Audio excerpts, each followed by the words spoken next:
So I'll Yeah. invite our president, Dr. Kamaljeet Singh sir, to give the opening remarks. Thank you, Professor Samir Trivedi, boss. Good morning, everybody. Welcome to the midterm webinar for NZUSI. This is the first webinar second webinar we are doing for this education year. Now, this webinar is basically pertaining to all the cashless treatments which we are doing in our hospitals, and every one of us, whether we are visiting urologist or we are owning an hospital, we are affected by it. Dr. Tanuj Pal, the convener for this webinar in association with Professor Samir Trivedi, has crafted a very good program. And since we are thinking of sticking to the time, I will not take much time and I will request Dr. Tanuj Pal and Professor Samir Trivedi to take over from now for the webinar. Thank you. Thank you, Dr. Kamaljeet. And good morning, everyone. I welcome you all for this webinar. And this is a very timely topic, and especially for younger urologists who are just starting their practice and having their own setups or planning to establish one. They have to deal with these intricacies and nitty-gritties of insurance schemes. And so a lot of things are still not clear to them, and they get exploited because of that. So it was Tanuj's idea to have a webinar on this topic, and it's purely his brainchild, and he has worked very hard to make this webinar uh, fruitful and materialistic. So I request everyone to please stick the time so that we can finish it on. It's a Sunday morning, and I'm sure all of you want to have a relaxation time with your families. And any comments or queries from the audience, please put them in the chat box. I'm sure there would be many, and we will request our experts to address these at the end of each session. We have got plenty of time for discussion. We have deliberately kept time for discussion and interaction for that purpose. And I'll also be posting a link to a feedback form. Please try to fill up that feedback form, and based on that, we will be circulating the certificates of participation to the attendance and to the faculties as well. So with those words, I invite the convener for today's webinar, Dr. Tanuj, to please start the session. Thank you. Thank you, Samir, sir. I'll invite Dr. Sandeep Mallik to please start the talk, and the experts for the session, Dr. Neeraj, Dr. Sanjay Goyal, sir, Dr. Anish, and Dr. Ritesh Mehta to please stand by and take the audience question at the end. Thank you, sir. Thank you, everyone. Good morning. Sir, is it visible? Yeah. Yes, Dr. Sandeep, you can go to slideshow. Yes. Yeah. And can I request everybody else to please mute their mics and let only the speaker be audible? So, sir, my topic is environment and the procedures. I'm Dr. Sandeep Mallik from Mallik Specialty Hospital. So there are three types of empaneling, like hospital healthcare provider, public healthcare, and government of India healthcare providers. So in all the states and UT, empanelment of healthcare providers is done by SHA, State Health Agency, except some non-PMJ states like Odisha, West Bengal, in which empanelment is directly done by NHA. So general criteria, some are general criteria, some are mandatory criteria. General criteria having some basic requirement for all the hospitals, like they must have qualified doctors with MBBS, minimum 10 inpatients bed, adequate and qualified medical and nursing staff, fully equipped and engaged in providing the medical and surgical services. Round the clock ambulance facility with all the ambulance criteria should be there. 24-hour emergency services, casualty ward equipped with monitors, defibrillators, nebulizers, accessories and crash cart and resuscitation equipments, oxygen cylinders with flow meters, tubing, catheter. These are all written in NHA guidelines. Whatever I'm telling is from the NHA guidelines. Surgical OTs like fully equipped operation theater, modular OT is not a mandatory requirement for AYUSHMAN. Post-operative wards with ventilators, and intensive care should be situated very close to the operation theater, acute care, medical and surgical ward units, and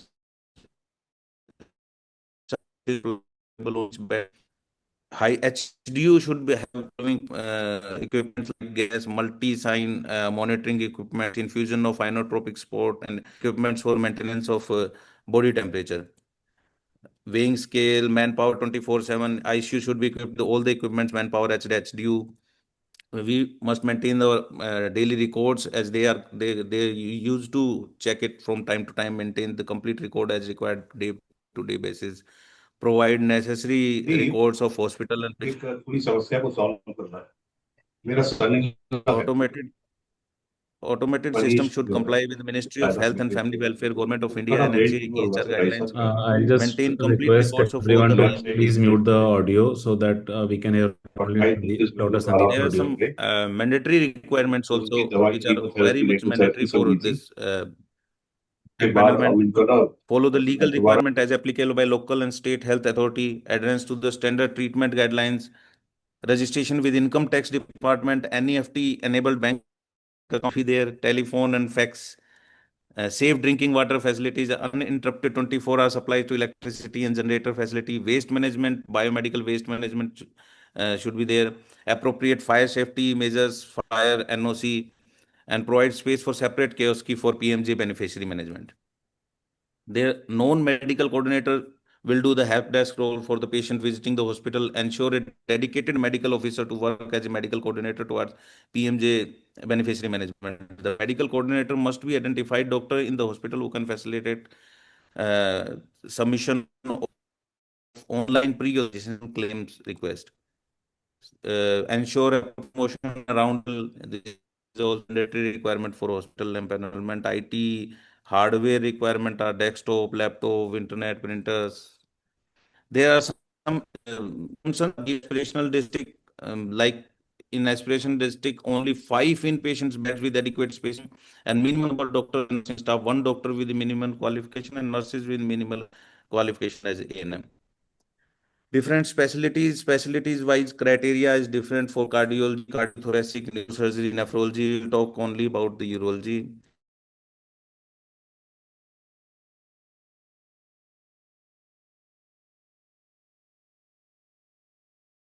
Different specialties. So for the there are different specialties are there, and for urology, nephrology, there is no separate.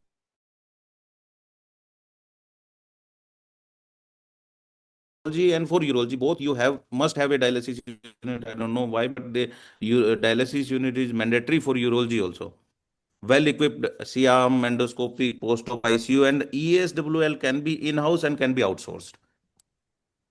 Incentive structure is different for different, for fully accredited hospital, we get a 15% extra incentive. For entry level NABH hospital, get 10% incentive. Situated in Delhi and in metro, 10% extra. Aspirational district, 10% extra incentive. And running PG or DNB courses, 10%, and bronze quality certificate, 5% extra incentives are given. This is a flow chart how empanelment is done. Firstly, healthcare provider, any hospital will submit application to HEM portal, and HEM portal empanelment request will go to the district empanelment committee. Empanelment committee will verify the documents, do the physical verification, and details will be given to the state empanelment committee about application is accepted, rejected, or the other. As the state empanelment committee will decide whether to give empanel or not to empanel that hospital. This is the TAT for empanelment process. As state empanel committee is made of a chairperson, CEO of a health agency, medical officer, government officer. And the empanelment committee is to give the empanelment or to reject the empanelment within 30 days of receiving the application. And the empanelment provider, the minimum criteria, transparency should be there, time bound processing, time bound escalation of appeals. District empanelment committee is mainly made up of CMO, program manager, insurance company representative if there is insurance model. Responsibility is also same responsibility. If they have to reject or do the physical verification within 15 days of receiving the application. Recommend this, and on ground inspections are done by district empanelment committee. So after empanelment, a memorandum of understanding. After signing the memorandum of understanding, they will the login credentials, and we can start the doing surgeries or other treatment under AYUSHMAN. We can also, after getting the empanelment, we can also do some minor changes and major changes in our AYUSHMAN. Like minor changes, we can change our nodal person, communication address. Major changes, we can add the specialties, we can remove some specialties, we can stop some specialties. There are following steps to get an empanelment. First step is UMP registration. Then we have to add our role in UN portal and as a hospital onboarding facility. Then HEF login is there, and then we'll get to the new empanelment. Like this is how we'll get the UMP registration and login. On this website, we have to register ourselves as a user management portal, the person who will manage this empanelment process. And then we have to add our role as a admin. This is HEM hospital engagement module. We have to log in on this portal. New empanelment. After this, we are also having two. The government has provided two things: the hospital facility registration HFR ID and HPR ID. HPR ID is nowadays very much mandatory in Haryana, I think, in India. For in HPR ID, every doctor must register themselves as a health professional register in a health professional registry, and health facility registration is for hospitals. Then empanelment forms, you can submit the facility name, facility type, for a hospital, Dr. ownership Sandeep, type. you have 1 more minute. Yes, sir. The different documents are there, sir. Beds, equipment, IT information, services, diagnostics. These are statutory licenses we must get before empanelment, and these are mandatory requirements. Without these, they will not give an building plan approval. Like you have your hospital should be approved. Commercial building should be there. Fire NOC should be there.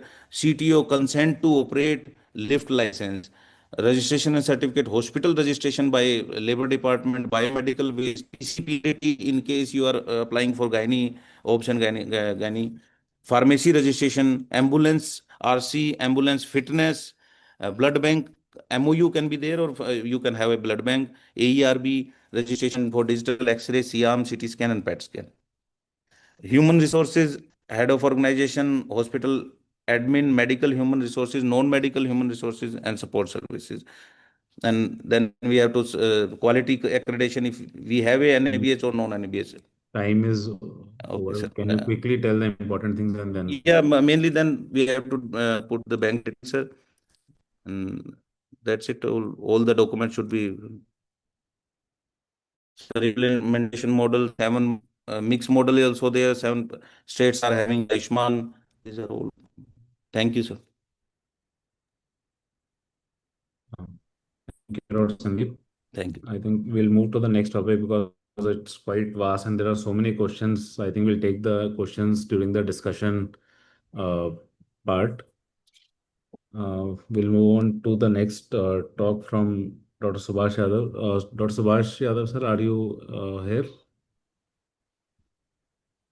I think he will join in some time and we can move on to Dr. Rohit Kathpalia's talk regarding billing and day-to-day dealings in PMJY scheme.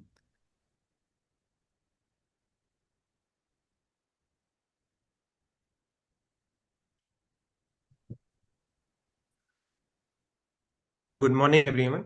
Am I visible and audible? Yes, yes. Can you make it Yeah. slideshow mode? Yeah. Yes.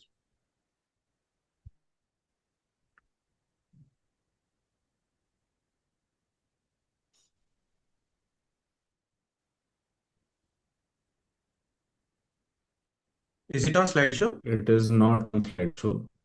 We're seeing the PowerPoint only.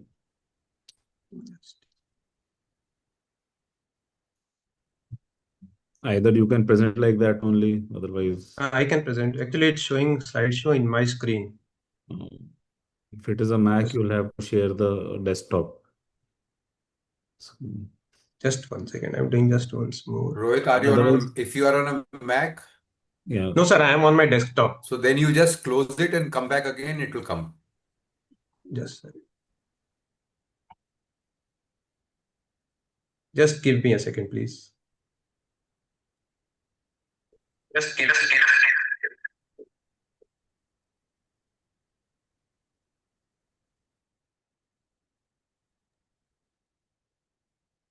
Yeah, we can see the slide now. Okay, thank you so much. Good morning, respected seniors and my dear colleagues. First of all, thank you, North Zone, to give me an opportunity to present this talk today. With wasting time, I will be going further. My topic is once we have already empaneled for AYUSHMAN Bharat, what are the mostly day-to-day dealings and billings, how we proceed?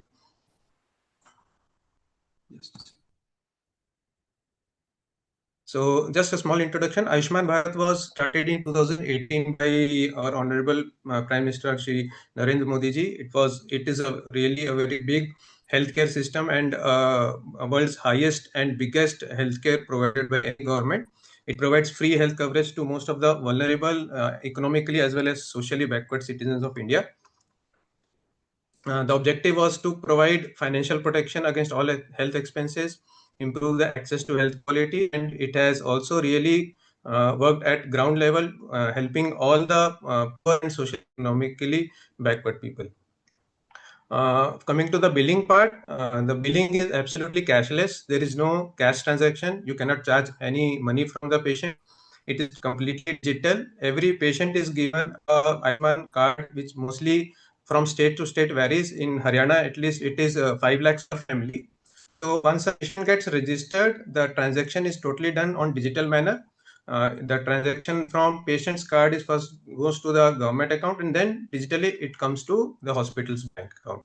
So it is a cashless and paperless transaction. There are predefined package rates already given, which every surgery and every treatment has its own rates, and you cannot charge directly from any beneficiary. So whenever any patient comes to your hospital, if he gets registered under Ayushman Bharat, it's totally cashless and without any payment you can charge from the patient. So how the billing starts? Billing first starts with patient's verification. Then we ask for authorization. We give the treatment to the patients. After completing the treatment, a claim is submitted, and finally it will be settled into your account in a stipulated time. So one by one, I will tell how billing starts, how the patient first enters into the hospital and it is verified. The patient has to carry his Ayushman card with himself. It has its ID number. You have to enter the ID number, and then you have to register the patient through biometry or retina scan. Then patient will receive an OTP in his registered mobile number, and you have to enter the OTP. The patient gradually, gently, then registered into your hospital's portal. Once the patient is registered, you have to ask for pre-authorization, the treatment you want to offer to the patient that requires some details. You have to enter all the patient's personal and physical details. Then after that, you have to select the treatment what you want to give.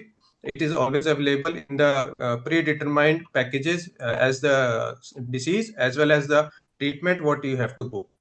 Once you have booked that treatment, there can be some secondary or tertiary problems the patient may have. For example, if a patient is having a renal stone along with that bladder stone, so you have to select PCNL or RIRS for the renal stone as a primary procedure, and then as a secondary procedure, you can add cystolithotripsy.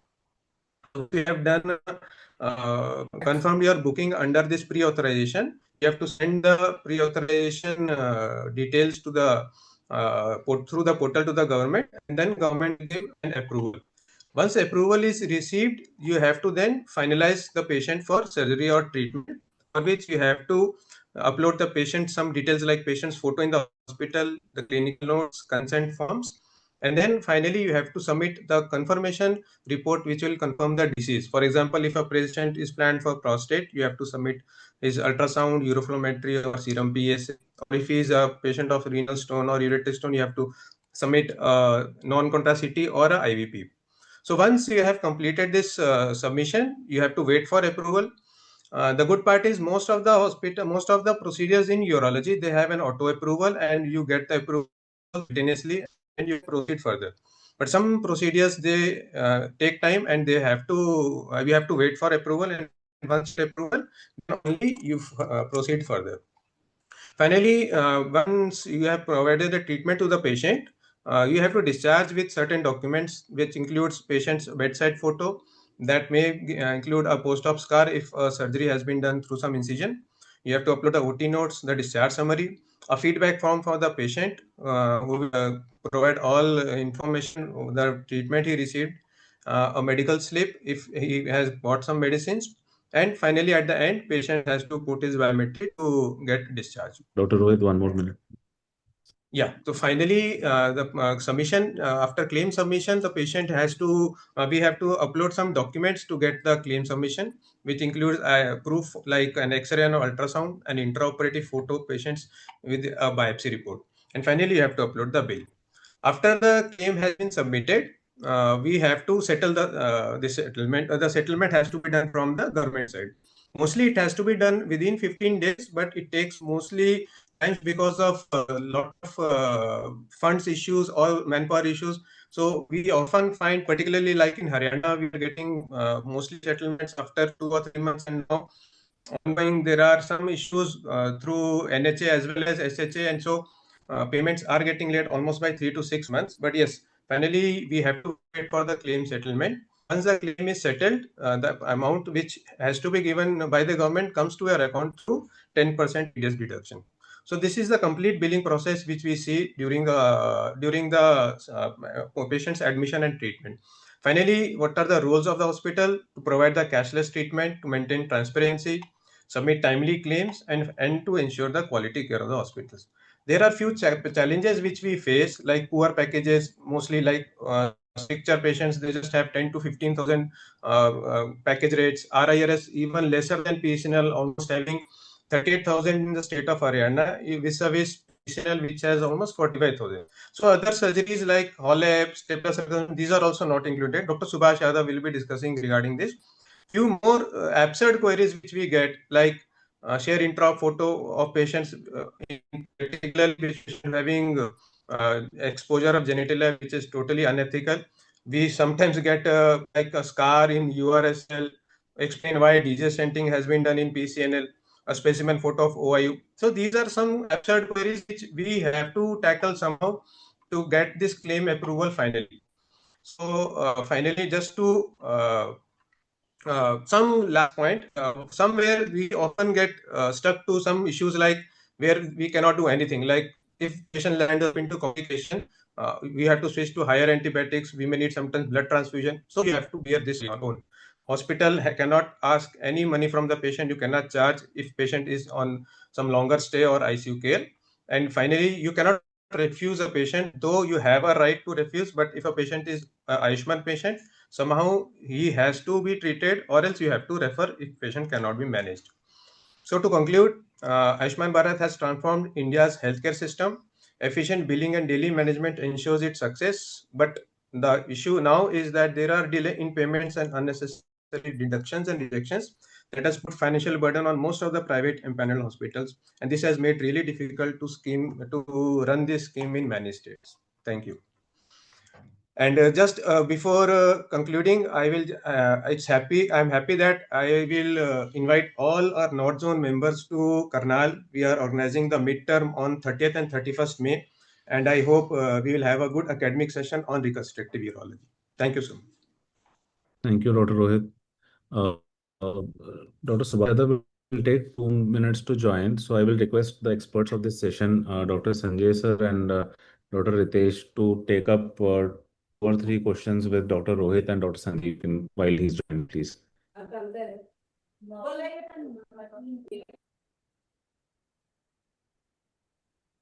Dr. Sanjay, go ahead, sir. First question is NABH compulsory in all the states? No, sir, NABH compulsory. NABH is not compulsory, but you'll get extra incentive for entry level. We get 10% of extra incentive, and for full NABH we get around 15% of neither NABH, neither modular operation theatre. They are not mandatory for AYUSHMAN. But sir, most of the criteria what they want is almost fulfilling the NABH criteria, because Yes, sir. most of the certifications and the licenses they ask for, it is almost included in the NABH. So though they don't ask for NABH certificate, but how is Wait, not so what I would say is like, NABH is compulsory. hello, can you hear me? Yes, Dr. Ritesh. Hello. Yeah. Yeah. So the thing is, this Ayushman Bharat scheme has been different in different states. Like in Rajasthan, they have put certain criteria which do not actually go as per the Ayushman scheme, which is national wide, and they have their own criteria where the number of beds are more than 30, and then they don't give that much of uh, uh, this kind of incentives. Like only if it's NABH full level and entry level, they provide a little more claim. Otherwise, the real problem lies with uh, getting the Ayushman scheme as such enrolled, because there are a lot of hassles around and very difficult to get, at least to us. As far as Uttarakhand is concerned, the NABH is compulsory, and we are not getting any incentive for the entry level now. They have abolished all the incentive except in the cases of the full NABH. Can I Yeah, Dr. Ashok, please. say once the hospital is NABH accredited, what is the role of the institution during Ayushman scheme empanelments? Once you have certification from NABH, I think these all the inspections have to be abolished now. No, but the 60% of the ownership of Ayushman Bharat is with the state. They recognize NABH as a quality accreditation. So they once the also want to quality have their own. accreditation is there, once the quality accreditation is there, what is the role of pre-employment inspections by the inspectors? It's just a power road. It's just Sir, a power road. you know all those things. I mean, it's more of See, it's more of harassing the hospitals. It's more of in Rajasthan, getting empanelment, Sir, I you request here. pay to the officials, getting payment, you get pay to the correct officials, you are selling your service to the 10% of the total cost, and after that 10.4% as 10% is the corruption charges. Sir, I request we'll just take 2-3 point to point. Shall I second question? The detailed discussion. Shall I take the second question? Yes, sir. Please. How to treat non-operative urology patients under Ayushman? Yes, sir. Please. How to treat non-operative patients Ayushman? At least our state get anything. It is the operative patients. Sir, As for the OPD. So you treat the patient as OPD. You charge the patient as per the normal, and then Sir, Subhash if you Yadav, feel sir, that somehow okay. and whole day we can expect one aspect only. Sir, Subhash sir is ready with this talk. I request to please move on to the next talk. Subhash Yadav, can you please share your screen? Dr. Subhash Yadav, sir. Sir, please share your screen. Yes, sir. Sorry to interrupt Sanjay sir and Ritesh sir.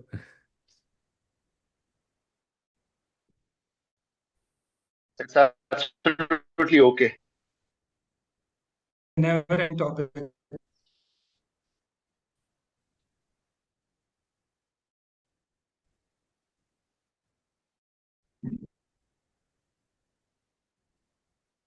We can see your screen, sir. Yeah. Okay. Yeah, I guess. Good morning, everyone. Sorry, I was stuck in the golf. So, as we all know, that PMJY was a very ambitious scheme, health scheme. It was launched in 2018 and it's world's largest publicly funded insurance scheme. It provides secondary and tertiary care to economical weaker section. And this scheme targets over 12 crore families, effectively reaching approximately 55 crore beneficiaries. HBP 2022 replaced HBP 2 and 2.1 with revised rates and expanded coverage. And it also includes a universal coverage for all citizens 70 years and above from October 2024. So this must have been covered already. This network has grown from 6,970 hospitals in 2018 to over 36,000, illustrating a very rapid expansion of the scheme. So what are the challenges are faced by hospitals and urologists? So the intent was very good, to give affordable and accessible tertiary care to everyone. But in reality, patient road under PMJY, it is leading to financial and clinical mistakes, and there is a lot of compromise between quality versus sustainability. As we know that urology is very technological driven, but reimbursement is still procedure agnostic. So the package rates are significantly lower than actual cost of tertiary care, especially in urology. And the most painful is the RIRS flexible uteroscopy. And as we know that flexible uteroscopy cost and maintenance is lot, cost of laser fiber, single use, limited reuse, cost of access sheath, baskets, but package often do not even cover consumables, let alone capital cost. And another point, if a patient requires a relook procedure for residual calculi, as we know that RARS, sometimes it takes 2 to 3 sittings, but no reprocedure charges are included. Only package for stent removal can be claimed. And same for the PCNL. It is the same package for simple stone versus a large stag horn calculus. Whether you use single track or multiple tracks, it's the same package for difficult kidneys, malrotated, horseshoe, solitary kidneys. And there is no provision for stage PCNL for large stag horn calculi. There is no inclusion of mini PCNL, ultra mini PCNL with laser. So typically, if you see the rates in private practice for URS, RIRS, and PCNL, rates are say you can say in URS package cost in private is around 50,000 to 85,000, and there is disposable cost also around 5,000 to 15,000. But PMJY packages all inclusive 30,000. In RIRS also, the is 70,500,000 rupees, and the cost is also 25,000 to 60,000. But PMJY package only gives 38,000 to 52,000. This is same in the PCN. So this RIRS is the most. As we know that your flexible uteroscope may last sometimes for 1 week only. There is cost laser for access sheath, basket. So total treatment load from 30,000 to 1,000 per case. All only 38,000, 52,000. So in US channel are very low package, but still your PCNL is borderline viable, but RIRS is not financial under PMJY. So the more advanced and patient friendly the procedure, the greater the financial loss. And in laparoscopy versus open surgery, the package versus reality, AYUSHMAN Bharat scheme offers separate package for open surgery and laparoscopic. So the difference in reimbursement is very minimal, only 5,000 rupees to 10,000 rupees. Like in open nephrectomy package is 41,000 to 49,000, and laparoscopic nephrectomy package is 45,000 to 54,000 only. So who will do a laparoscopic nephrectomy for these patients? So laparoscopic cost, as we all know, it is more due to equipment, AMC, disposable, consumable, instrument, wear and tear, technological upgrades. So the package is disposable 20,000. From a patient perspective, if you see open surgery gives less pain, shorter hospital stay, and better cosmos. So practically, hospitals may prefer open surgery in scheme patients and offering laparoscopy patients. So in its current form, the system risk disintensifies the very advances that define modern Europe.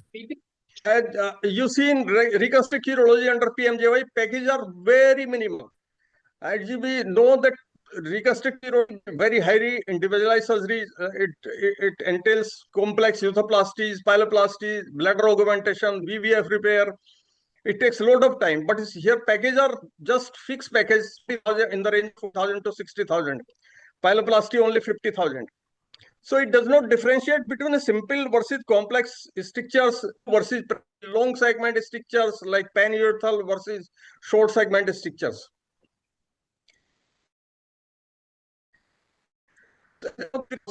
This complex cases 5 to 10 days, but so complex cases becomes financially very challenging. So reconstructive urology as a single entity, and procedure under AYUSHMAN Bharat is very difficult to do oncology. Radical mastectomy, radical prostatectomy, radical nephrectomy, nephrectomy, TURBT package are very. Radical prostatectomy package just start from 68,000 only. Radical mastectomy only from 41,000 to 50,000. Whether it IVC, thrombus, difficult surgery or whatever. Radical cystectomy rates also starts from 1.25 lakhs to 2 lakh. And as you know that it covers surgery and hospital stay and all the medicines. It does not account for ICU stay, stomach care, complications. So it is there. The charges are very highly underpaid in the AYUSHMAN Bharat. So and the highly complexity oncology challenging to sustain under current package structures. So the practical impact is that hospital and universities, they both avoid high risk cases, and they only limit these advanced approaches.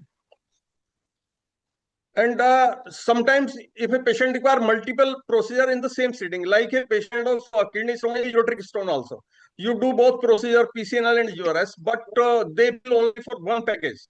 Like in bilateral stone disease, you just cannot do bilateral procedure in the single. Then for stage PCNL, for staghorn stone, package will be only for procedure. Like there is prostate with bladder stone, but package is given only for one entity. TRP with hernioplasty like TRBT and re-TRPT, they just one package is given per admission. So it is not always supported by this package structure of AYUSHMAN Bharat. And in the best of hands, you see management of complication under PMJY is not there. Like if a PCNL patient bleeds and angioembolization, you are not paid anything. Yeah, he develops sepsis. For a TRP patient, if he develops bleeding, clot retention, infection, reoperation, or like uro-oncology, there might be a lot of leak, infection, thromboembolism. So all these PMJY does not recognize all these complications. Can I request you to please sum up to say? Yeah, just and there is no recognition of modern procedures like laser-based HOLAP, THULAP, thulium-based bladder tumor resection, mini PCNL, supra 3D advanced laparoscopy, robotic surgeries are also not included. So this is the list, and the all the packages are there very low, and the only few packages are adequate, like stent removal or like hydrocele surgery. Only the adequate is there. So what AYUSHMAN should do, they should peg HBP3 urology rates to at least 75 to 80% of hospitals, and they should allow dual procedural codes. They should include other robotic surgeries, laser surgeries, and there should be standardized payment within 30 days. And they should have fixed empanelment criteria, mandatory MCS and DHB urology only. There is no godfathership of pre-2018 fellowship, and USA surgeon certificate for all urology empanelment should be there. So this, thank you very much. I have already spoken everything. Thank you so much, sir. May I request Dr. Vikas Giri to please start the discussion? And we have time till 10:55 for this.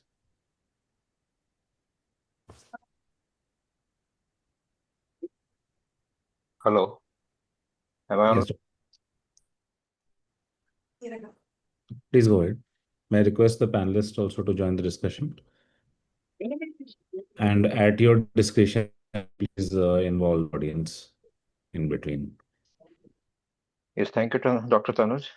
I'm Dr. Vikas from Mehta. I will start the discussion about this whole topic of Ayushman Bharat and PMJ. My first question about discussion is how to deal with absurd queries. Absurd queries like we get post-op ultrasound request, post-op CT request, or anything absurd. We get a full spectrum. Tanuj, Lot could of you ask disturbance people to outside. mute? Those who are not on panel, please keep yourself on mute. I would request Dr. Ashok Sharma sir, Dr. Anil Elens, and Dr. Sunil Gora to please be unmuted. Rest everyone to please be on mute. Dr. Vikas, you're on mute right now. We can't hear you.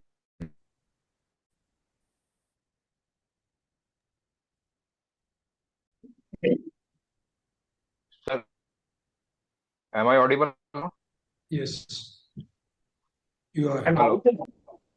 Am I Yes, audible? you're audible. Please go ahead. Yes. Yes. Good morning, everyone. Thank you, Dr. Tanuj. My first question to the panelists is how to deal with absurd queries. Absurd queries like we get CT scan request in post-op patients. We get ultrasound requests. We get whole spectrum of queries. So how to deal with absurd queries in PMJ? Because I feel this is a part of the process, so we can't make Ayushman get qualified people.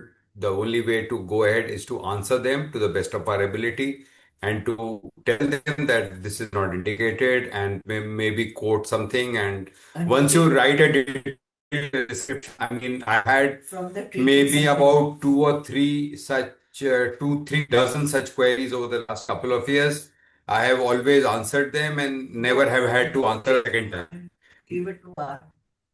Don't let it be answered by your staff or your RMO. Answer it yourself because you will be much more understanding of the question and you will be able to answer it comprehensively. Yes.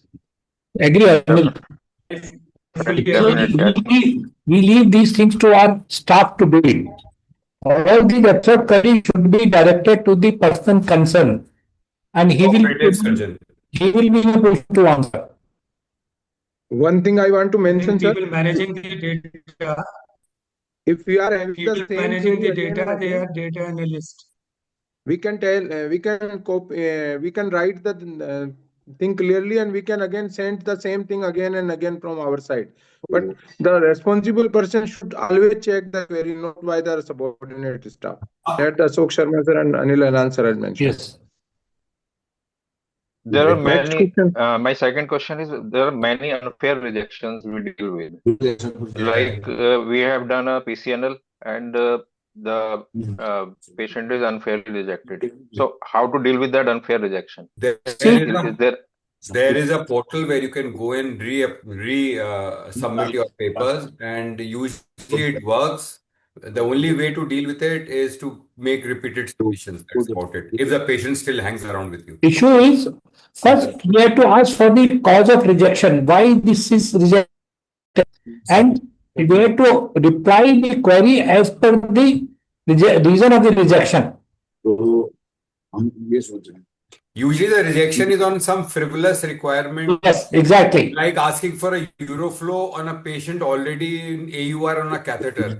So you have to just explain to them what is the situation and write a slightly detailed note. I think they don't read it. They just feel that a detailed note has been written and it is kind of approved. So that's Jindal sir, you are on unmute, sir. Please mute your audio. Because there are some specific queries which is asked in pre-authorization and always. If we want, we reply those things properly, there must be some less rejection. And one thing we always should do we study in detail the procedure and the case in which rejection has happened to prevent that rejection next time. If any recurrent mistakes are there, we can prevent the rejection in future also. And we have to apply for that appeal. Definitely, we should meet all the requirements first. We should take care of the requirement like photographs and all. photographs, paperwork, OT notes, everything to be submitted in time, and by that way we can minimize the unfair rejections. Vikas, Yes, here sir. I would just bring one experience. We have to train staff how to basically file the pre-authorization and claim.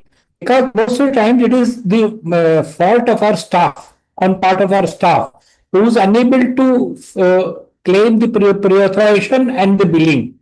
See, there has to be a course for the staff also. No, Yes. So that's what we have learned in our practice, that earlier we had a lot of rejections, then we started training our staff. Now the rejection rate has come down to 10%. what you are saying is true because staff also has to clear certain exams now, and when they clear the exams, they are more aware. And at times there is a problem with the upload. You feel you have uploaded, but it's not uploaded, or it's uploaded with a hazy image and they reject it. So Exactly. so a resubmission at times just works. I like to mention a recent incidence. One of our fellow urologists was working under PMJ, and for last 4 months, his TPA staff has not posted for pre-approval any of the patient for 4 months, and he was doing it for free, practically free, for 4 months. It costs him approximately 1.5 CR. So keep eye on your staff every time and check time to time if he is sending the pre-authorizations and all the paperwork properly. I think Swapan is raising his hand. Boss, one thing I want to mention, I was having one stamp of Dr. Sunil Gora, MS General Surgery, and other stamp of Dr. Sunil Gora, MS DNB Urology. Our staff was using my General Surgery seal on all urology papers for last 10 days. Then I got to know, after a query, I got a notice of that thing and then change the seal. That these are simple mistakes which staff do. They doesn't understand the severity of the situation. Yes, definitely that can lead to a rejection, unfair rejection. Now, I think Swapan Sood want to ask something. Good morning, also. Thank you for being noticed, sir. I just have a comment to make. All these schemes are very bureaucratically driven, and you have to fulfill the paperwork as it is required by the bureaucrats, right? But India didn't progress because it was following British democracy, British bureaucracy. India progressed because there were some ways where, unknown to the bureaucrats, you could bypass the procedures and do a lot more things with that. For example, I heard Dr. Subhash saying that you have a bladder stone and a prostate patient, and you can bill for only one of the two this thing. So when I was in England for some time, the radiologist used to do the PCN before the PCNL because they faced the same problem. The radiologist used to do the PCN 2 weeks before the PCNL was done. That's way back in 2006, and the reason was because insurance will not pay the urologist for the PCN, but the hospital still had to recover the cost of the PCN. So in my follow-up, I call it a creative billing, just to bypass the bureaucracy. So you have to understand that this is a fight between people who are willing to take advantage of you versus whether you let them take advantage of you or not, and you are smarter than them as far as the billing is concerned. I don't do Yushman. I'm surprised when I last met Dr. Ashok way back in Ranthambore. Dr. Ashok was very proud that they were not doing any panel cases at that particular time. And he was dealing mostly in cash patients, and he did not face these problems. But these problems have come to stay with us. The times have changed, Swapan. I Yeah, think most of I us agree. are, except probably working in large cities and large hospitals, can't walk away from PMJ as a Can't survive now. yeah. What Ayushman has done, he has divided the healthcare into secondary and tertiary. The tertiary healthcare now has a much finer filter where all the easier cases will be done at the Ayushman centers, and it has pushed a lot of cases from the corporate centers, which were easy cases, where to the not so big centers who could actually do for the AYUSHMAN. For example, in our hospital, we cannot afford the AYUSHMAN because of our overhead costs, and we don't do. But we have seen a significant decrease in the bulk of patients, especially in stone and prostate. Over here, all the small prostates, they disappear. All the small stones, the single stones, they all disappear. They never come. Yeah, but to our Sapan, what hospital. you're saying is true, because in a town like Meerut, tier 2, 3 town, the workload actually is increased because of PMJ. Yeah, must Can I because of the request Dr. Vikas has a set of questions? We'll quickly take up and give a message at the end of Yes, sir. session. Thank you, sir. My next question is, if a patient asks for a room upgrade, like if patient is demanding deluxe room or AC room or something like that, or demanding more facilities, so what should be the course of the hospital or the Have clinician a video, about that? have a video consent, keep it in your records, and send it to the CMO that this patient has asked for a video for an upgrade to a room category, and he's willing to pay, which he says himself, and then you can do it. Minus a proof, if you will be caught, they will penalize you. So can we do No, it with proof, I or have Yes, a it is small suggestion. yes, you forbidden? can do it with a video consent. Because I have a there small is, suggestion in this matter, right?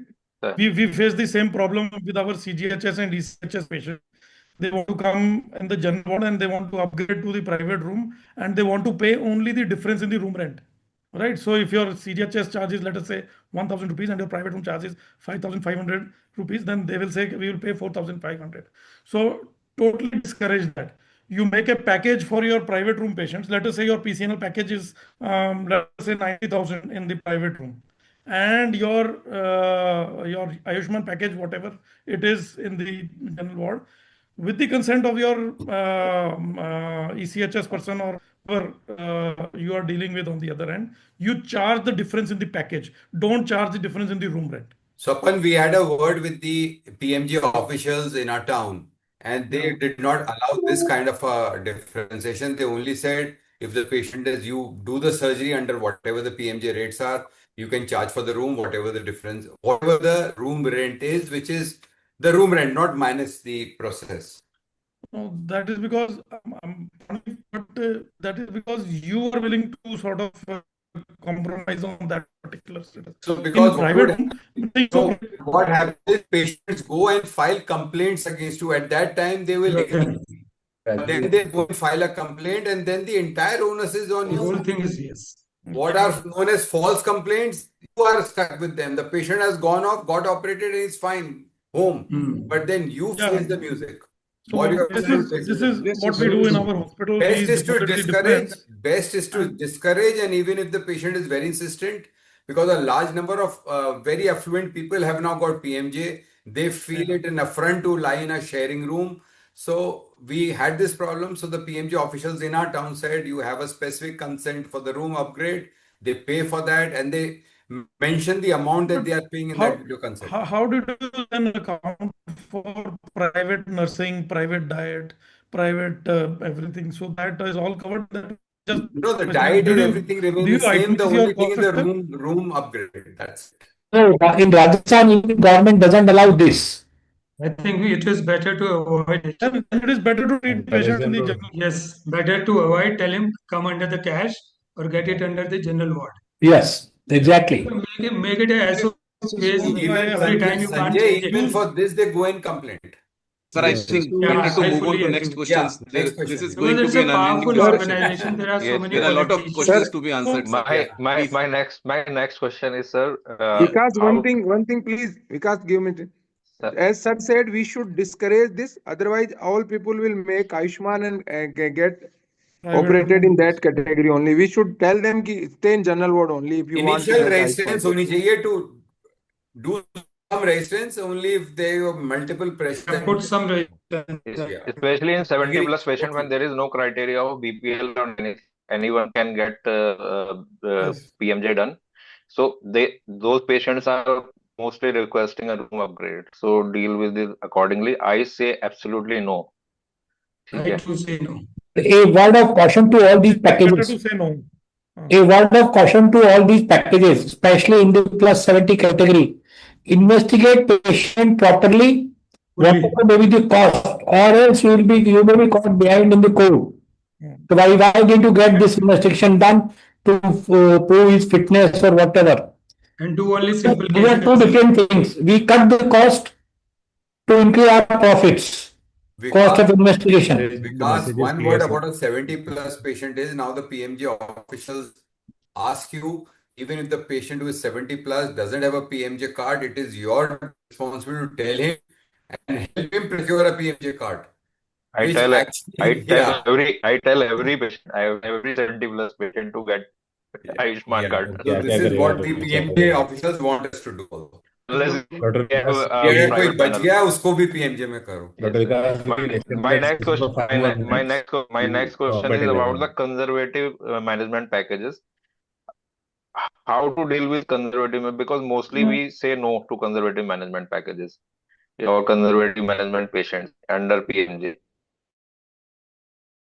In ICU, we have to admit for urosepsis in ICU, or See, we have to keep the the patient for problem as conservative it for was urosepsis and all. as was just discussed, if you are someone with pyelonephrosis, you have to deal with that patient yourself. And for medical management, the only way to deal with is you have the patient has to be transferred. If your hospital has Under the got say physician. medicine, he goes there. But then even that $300, which is the consultation charges, who gets it, the medicine guy or you? So frankly speaking, it's a no-go area as of now, because it's very difficult to do a conservative, pure urological conservative management, because there is no packages for it and it has to go under the internal medicine guy.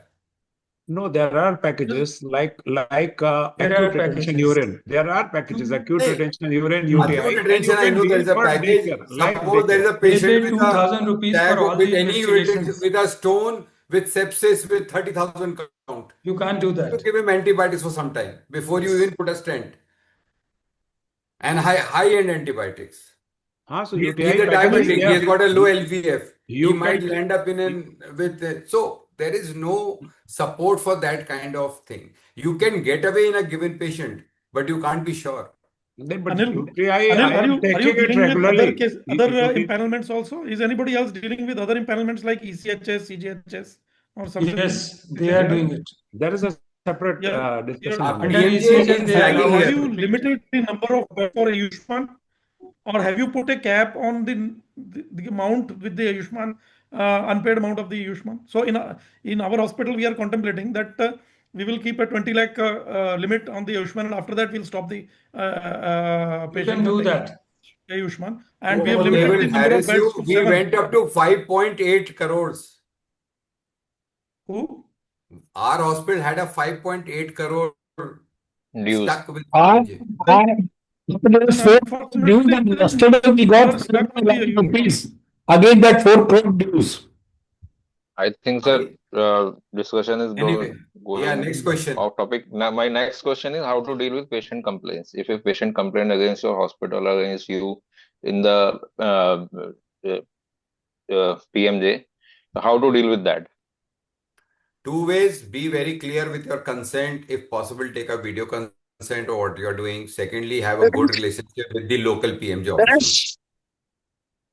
That's the only practical way of dealing with it. Other than that, once the patient, and now it's so easy to complain on the CM portal, and that comes directly to CMO. And then the CMO inquiry comes, you need to be friendly with those guys to kind of scuttle it there. Otherwise, there is a lot of problem, and they take arbitrary actions against the hospital. And the reason that I had a 5.8 CR pending stopped for a hospital was because of an irrelevant complaint. So how do we proceed with that, and how you manage At the end of the day, you have to keep asking them again and again, keep requesting them to release the payment, and also obviously under inverted comma there is a facilitation fee. So have that 5.8 cleared or not, sir? Almost. Congratulations. 8-10% and got it cleared. 8-10% and got it cleared. You are quoting a very low rate, Ashok. Now, sir, my next question is some surgeries some surgeries are not listed in the PMJ portal. So if a patient comes and you planned a surgery, it is not listed under the PMJ. So how to deal with that patient? Because these are honeymoon surgeries, you can go ahead because there is nothing more needed in that. Only one simple paper ki these surgeries are not included. You pay for them and get operated. No other way. Just tell the patient these are not included. You will have to pay, get it done. We can ask for money for those Yeah, surgeries. it is not on the list. It is not on Which the are list. not listed. Yeah. You are safe. So that is not illegal. Yeah. According It's to not. PMJ. Never know. This issue has not been addressed. If he complains, then of course you Yes, have to. I would like to. You can't ask any money from a person who is Right. having the card. No, what you can do in such cases is you can request, you can write a letter, and you can request about this thing that the patient needs this kind of a surgery, but it is not mentioned in the list. Can we go ahead and do this? And this is the procedure. This will be the approximate cost. And I tell you, most of the times the response comes as positive, and then that gets Yeah, the further. best way is to just refuse. Say it is not in the list. It is. Yeah, I mean, if you can refuse, then it's okay. Then that's a different thing. I think And the asking money problem, from a Ritesh, PMJ is patient. at that time they will authorize the treatment, but at time of payment they will refuse. But most of the times they do it, sir. If you have taken a pre-authorized approval, Each state they is go ahead and different. Each health is a state subject, so PMJ runs very differently across. yeah, absolutely. So I think we need a full day for PMJ. Yeah, 2 hours is too less for all this. And I think this is something because obviously it's a state quite Someone should, Dr. Someone should take a call to have a full 3 hour session on these themes in non-joint annual conference. I think every We'll state think about it, association sir. Seeing the should discussion spend time here, on that's a this good idea. We'll because think about it. in I many have states. almost 100 It's questions, important. sir. So thank you all the panelists and we'll move on to the next part of the Thank you, Dr. Thank you, everybody. Thank you, everyone. Thank you, everyone. Thank you, Thank you. non-John officials for giving us this opportunity. We'll move on to the TPA aspect of the cashless care. And our expert faculty for this session are Dr. P.P. Singh, sir, Dr. Devendra Sharma, Dr. Preetpal Singh, and Dr. Pawan Kesarwani. I'll request Dr. Bhupender Kadian to please start his talk regarding empanelment processes and its challenges in TPA.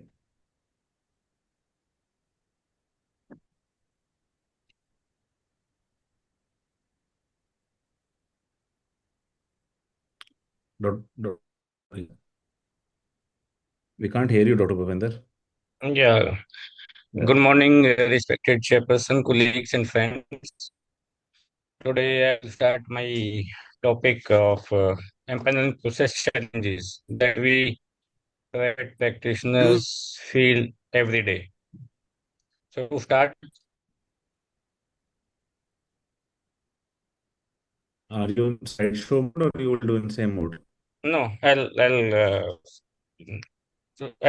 scroll myself.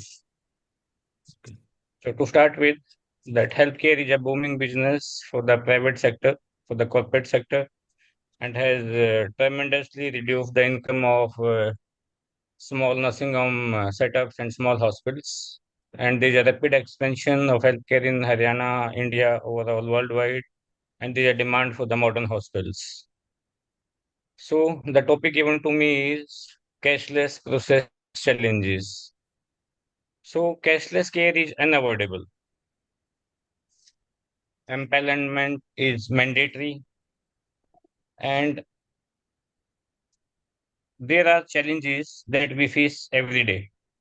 So are we really earning from the cashless patients or just increasing our workload? Because today in modern healthcare, cashless care is not optional. It is just unavoidable. So empanelment has become the entry point into this system. So whether it is a government schemes like AYUSHMAN Bharat or private insurance panels, if you are not empaneled, you are almost invisible. Although it increases patient inflow, It improves the institutional credibility. And especially in Tier 2 and Tier 3 cities like ours, and there is a hidden reality that more patients, but it comes with less profitability. So high volume does not mean high profitability. As Dr. Subhash Yadav sir has already explained in the PMJY scheme, difference between the real cost and the actual cost and the incentives we are getting from the government. So empanelment, we have to deal with empanelment in a systematic way, in a coordinated way, and in a joint way. So I'll start with that. Initially, when we apply for empanelment, every insurance company had started an application form. They have mandated a day between between 1st and 10th of each month. You can apply. Then they will do verification. Then they will inspect. After inspection, they have their own standards. They will make a package and they will send us a package rates. And then there's a negotiation over the rate agreements. And if we agree, then there's a portal onboarding. So this is the process we have to follow each and every hospitals, whether it's a small or big setup. So key challenges what we are facing while empanelments are that infrastructure burden, documentation overload, rate issues, delays and deductions. So I'll give my real example. So this case on 9th of October, this was a case of ruptured ectopic presented to me at the with the non-recordable BP at 2 a.m. Patient told me that she is having insurance policy. I refused that the package is of only 45,000, so I can't do. So it was agreed they will pay in cash because they don't have any option. So I operated till 4 a.m. in the morning. Patient was on ventilator, extubated, Dr. recovered, Bhupinder, can I make a discharged request? on You, 4th day. I request you, your less time left. You Yes, please stick yes. to the So empanelment process and challenges. the amount I recommended was 110, but when settlement was done, I was given again the same amount. That was 43,000. 72,000 was again deducted, although initially approved. So we have really challenges each and every day. So then, as already discussed by Dr. Mallik initially, that approvals, NABH, we need all these certificates, land, CLU, CTO, CTE, fire NOC, all those licenses we require to get a NABH done, pollution certificates, BMW, all these has already been discussed, so I won't be wasting time on these. So simply go to the next level that we have to be NABH accredited. Although we are being asked to maintain NABH level quality without being NABH level reimbursements. NABH, as we know, it's not an official body. It's not a government body. It's under the QCI. So NABH is officially voluntarily. If you'll go to the site of NABH, it's voluntarily, not practically, but practically compulsory. We are expected to maintain higher standards without higher reimbursements. So this creates a system where quality is enforced but not rewarded. So challenges we face with NABH compliance is higher cost of accreditation, annual maintenance, annual fees, then maintaining the infrastructure, then continuous audits, documentation, financial burdens on small hospitals. Whereas hospitals invest heavily on NABH compliance, but the package rate do not reflect this investment. As being told by Dr. Yadav sir and others, that there is higher package rates for NABH accreditations, but they are not doing onboarding for the last 1.5 years, despite of repeat emails. So there is no differential pricing for NABH hospitals. Quality not adequately incentivized. Now there has come a new entity by the name of GIC, that is General Insurance Council. It is a combined body of all the insurance companies like Star Health, HDFC, all insurance. So nowadays, if you want to empanel with any panel, you have to go through GIC. But the only side effect is if you are get disempanelment from one panel, you will be disempaneled from all the panels. So it was made to make uniform package rates, to follow standard protocols, reduce negotiation powers, and increase transparency. And there is another portal nowadays which all insurance companies are following, that is IHX portal. It's a digital platform, paperless claims, real-time tracking, and strict documentation. It means that you don't have to send a requisition for admission, cashless admission on individual portals. No, there's one portal now, that is IHX portal. So it's a complex ecosystem now, GIC and IHX ecosystem. So GIC defines the rules and IHX enforces digitally. Dr. Bhupender, So, we have crossed the time, so I would request you to please sum up. Thank you. Package rates decided unilaterally by the insurance GIC and without taking minimal input from the treating hospitals, which are often below actual procedure cost. There is no consideration for regional cost variation. High-end and complex cases are underpriced. So what is the impact of unilateral pricing then? Reduced hospital profitability, compromised resource allocation. We refer for reluctance to take the complex cases, and there is a financial burden on small hospitals. So there is a need for balancing. So the policy recommendations for sustainable healthcare is there has to be regular revision of tax rate based on inflation and cost escalation, inclusion of consumables, technology, and manpower cost, differential pricing for complex procedures. And there should be active involvement hospitals in GIC decision making. There should be a representation from specialty associations, and transparent pricing framework should be there. And there should be higher investment for NABH accreditation hospitals. Financial incentive should be given, and they should be encouraging standardization with sustainability.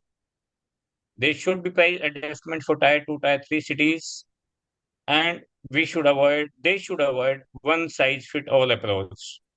So sustainability of the healthcare providers must be central to any policy framework.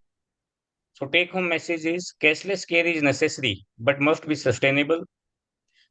And before all of are going for the hospital new setups, so hospital experience architect, we should invest more here so that future costing can be reduced. We should apply CT yearly, build NABH ready hospitals, and should apply software from the day one. Thank you. Thank you, Dr. Bhupender. We'll take the discussion during the discussion part. I will request Dr. Sumimo to please give his talk on billing and day-to-day issues in TPA.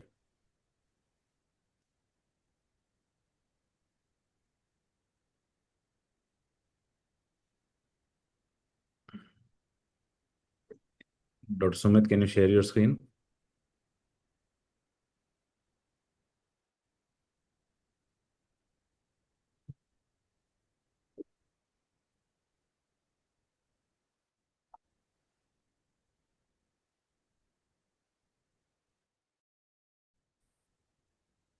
We can't hear you.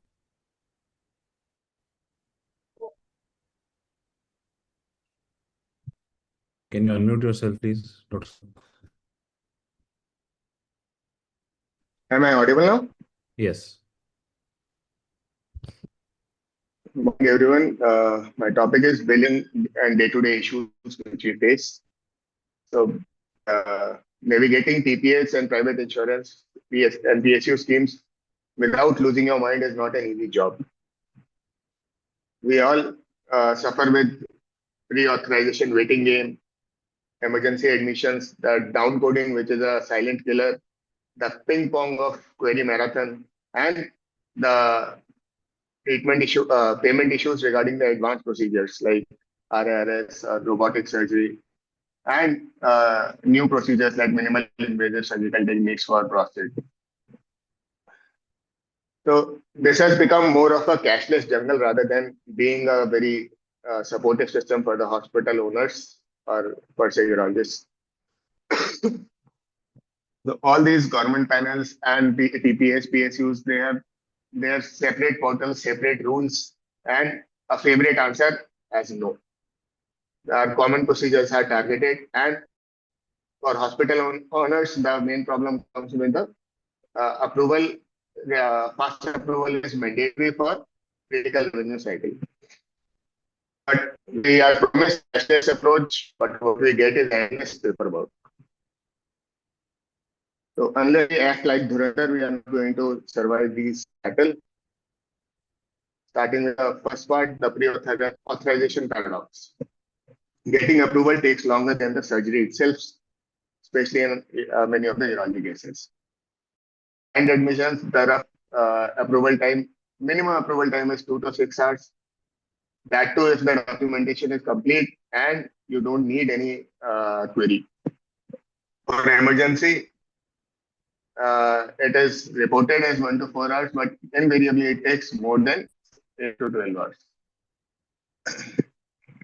The timelines being in complex high value cases, it is more than 12 hours. And if there is a weekend or holiday, you add around 6 hours.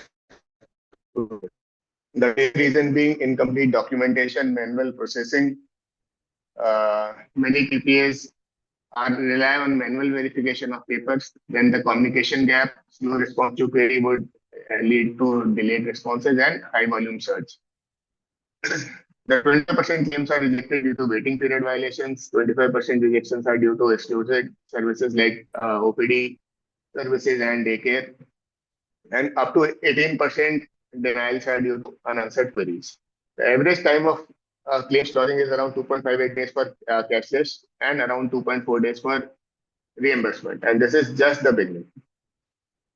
The common documentation error is missing discharge summaries, incomplete investigation reports, sometimes incomplete notes, and most important being the policy detail mismatches. So we should always check the patient demographic, name, age, and policy number exactly.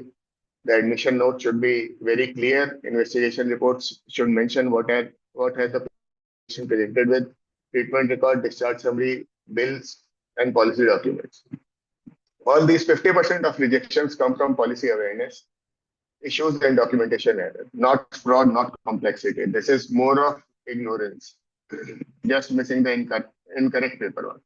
So what we can do is implement standardized checklists and multi-level verification for every claim. This would delays and improve the authorization. Then coming to emergency admission, what we suffer in this is there is a timeline when we should act and the patient is waiting for approval, where every minute is counts for patient treatment, but the TPA does not know that. So patient suffers with forced upfront payment, unreachable TPA helplines, endless paperwork during crisis, and insurance verification delays. The cost is 50% of file space. We had a patient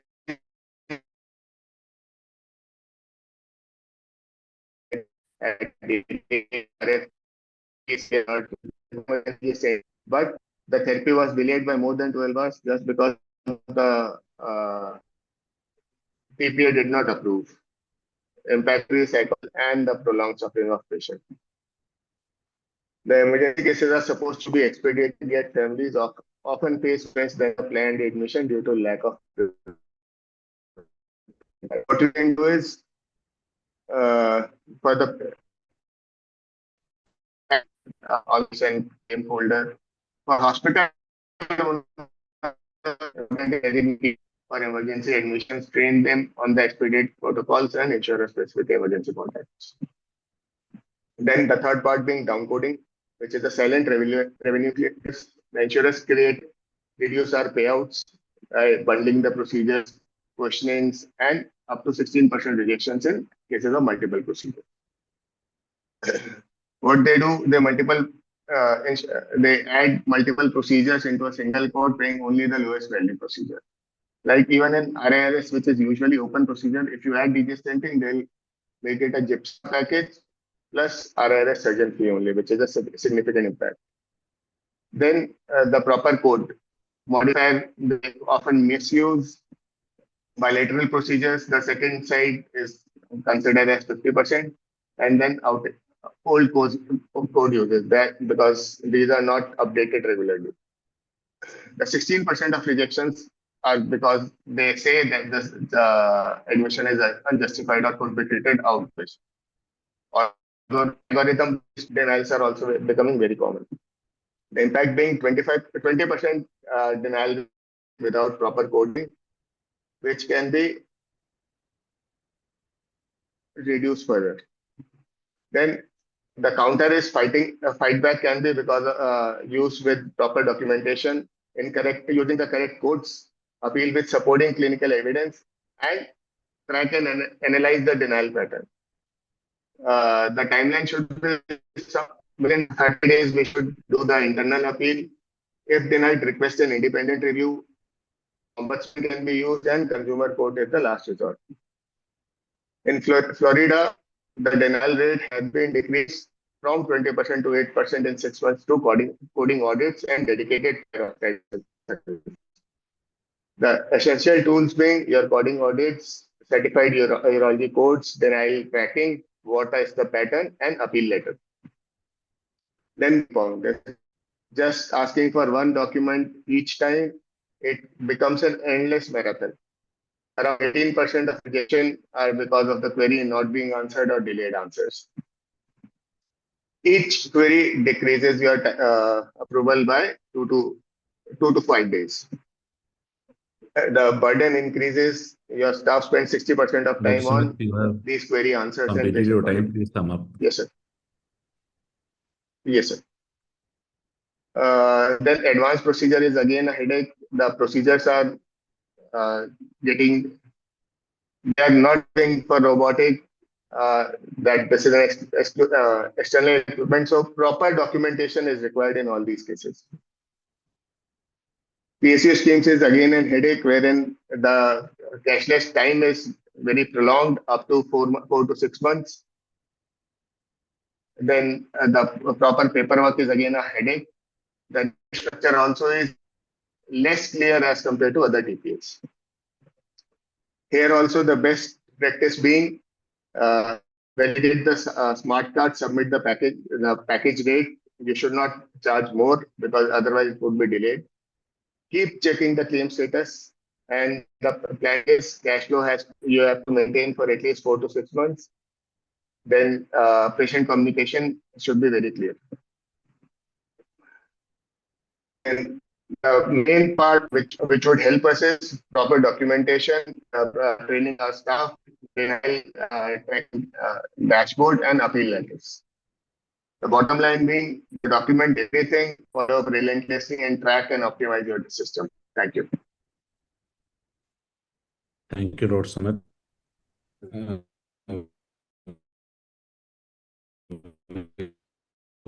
Sir. Your council made a talk. First, Sanjay, please play Kamaljeet sir's talk. And yeah, Anuj, and we have just realized that Dr. Kamaljeet has sent us I try to rush it forward as and when I can. Can take the lead with it.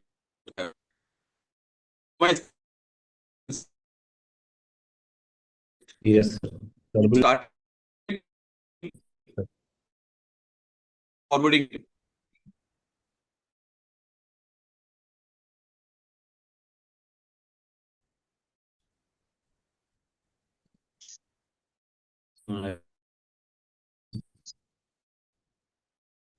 Okay.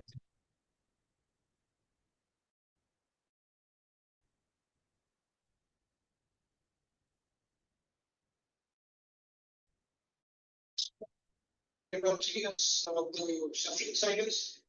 Many times you come to know laser fibers are not I can't get it off my screen. stents are underpaid. The topic for my talk is the reduction of the distribution for the TPA as well as for the office schemes. Due to the constraint of the time, I will not be touching the AYUSHMAN Bharat scheme, but I will with the recent risk procedure coming in, like resume. Was the audio okay, sir, when I was playing? Then I will continue. चलो sir, आपका वाला अच्छा था. Yeah, it was. ठीक है. हाँ. ठीक है. Covering the private years, other central schemes like ECHS, ESI, and CGHS. Let me be very clear at the onset itself. I'm not an insurance expert. I'm just a normal urologist like you, who's practicing. Just forwarding it. 20 years now. I have reasonable experience of billing fault at clinical practice. So this is not actually the billing fault. It is a silent erosion which happens into your financial structure of your establishment. Why urology is the suffering side is? Many times you will come to know laser fibers are not paid for. They are denied. Stents are underpaid. You put up a metallic stents, they will pay you for a normal stent. If you put a silicone stent, they will pay you for a normal stent. And in case your patient needs an ICU, they say why it is needed. So actually they are questioning the advanced care. The more advanced care you give, more the penalty they are going to put in. Now with the recent missed procedure coming in like resume, urolift, iTend, these things have become even more common. I had recently heard one of the queries in one of the forums is the patient underwent robotic partial nephrectomy. And it was billed like the surgeon fees, anesthesia fees, and OT charges.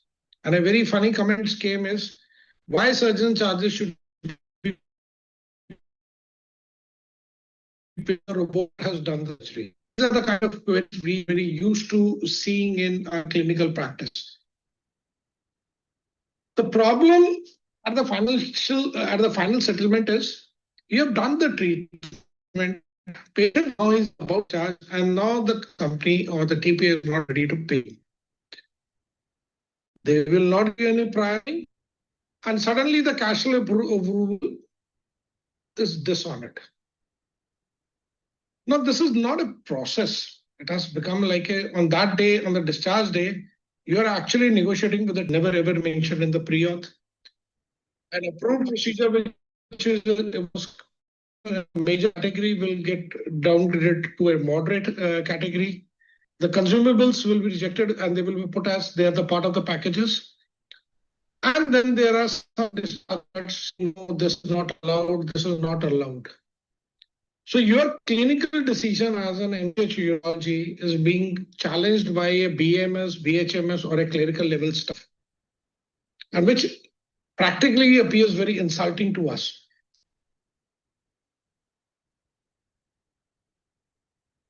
Why they do like this is, you need to understand that they're always under pressure from the insurance company to cut the cost.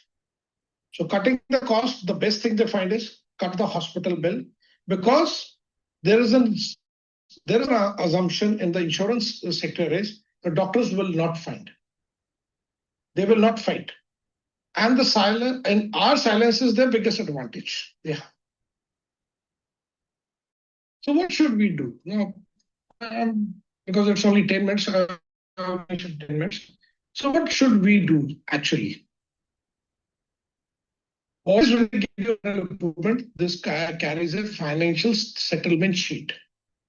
And we give a breakdown that the room rate was this is the capping, this is what is given, this is what is not given. Read that deductions line by line. See, the policy is never with you. So always use the policy clause that this is the part of the policy. If the clause is there, they have not mentioned in the pre-auth. So if there is no clause which is done, then they cannot do any deduction. So it's being very clear is if they have the clause is not mentioned, then they cannot do any deduction. You should always raise the dispute as early as possible. I think so 24 hours is too high. I will say within few hours, your first email should go so that it should be there that yes, you are not ready to accept this deduction.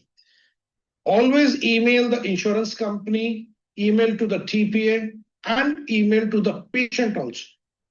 So what happens is now the patient is the customer. So they're using a pressure for you to negotiate. They should be known, and you should have told the patient prior that I don't know what is your policy saying is, but if you're taking in a higher category rooms, they should be ready to pay for it. Fight for blanket non-payables. They say we will not pay for this. Fight concerns which are essential towards the treatment, like a guide wire, stent, urotic camera. Don't let your procedure gets downgraded. Post-approval cuts should always be checked. Don't fight for each everything.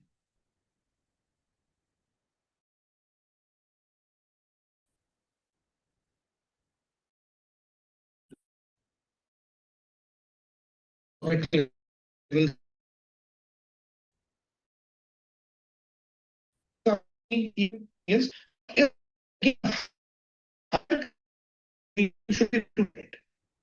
fight for fight for it. Consumables which are essential towards the treatment, like a guide wire, stent, urotic catheter, you need to fight for it. Don't let your procedure gets downgraded. Of the length, so it will be paid by the patient. The medical standard of care. Your medical logic should defend their clerical logic. Have not even an iota of knowledge about how a laser surgery is performed. So you have to write very technical words which you think will go above heads, and they will feel that yes, this reply is medically very correct. Make them justify for all the justification. Be firm, not harsh.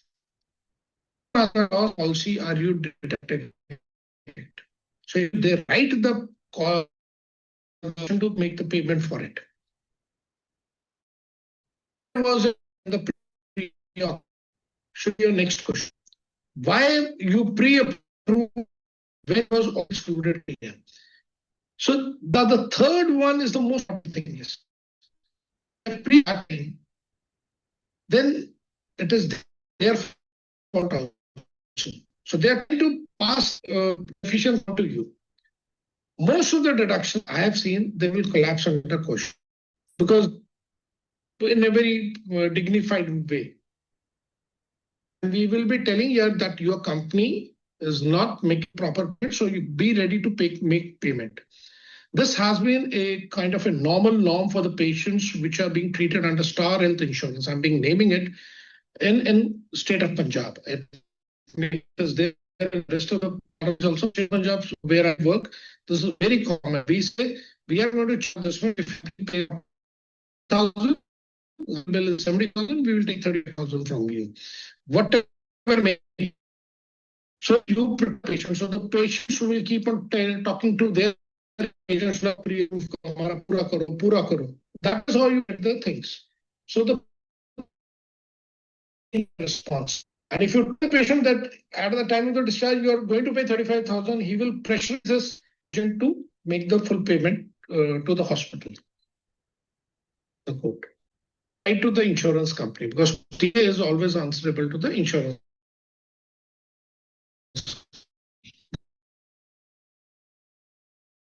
You have already lost me. No, of some about this.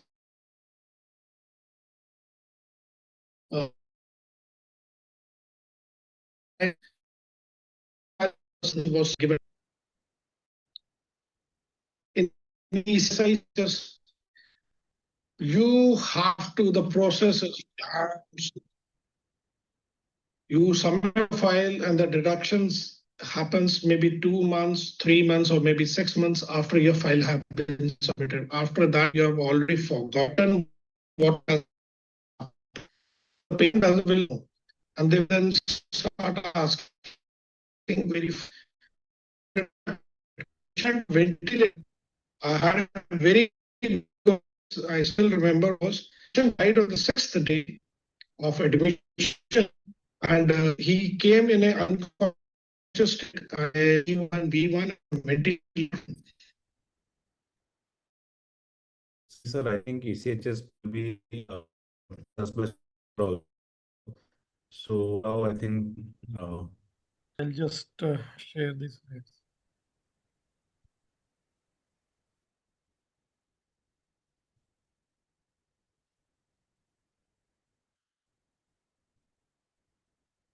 Can you see my slides now? yes, sir.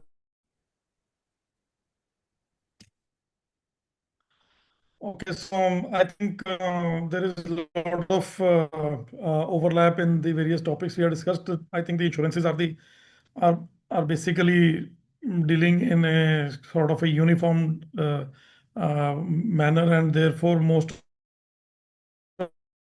problem or very important government schemes in Tier 2.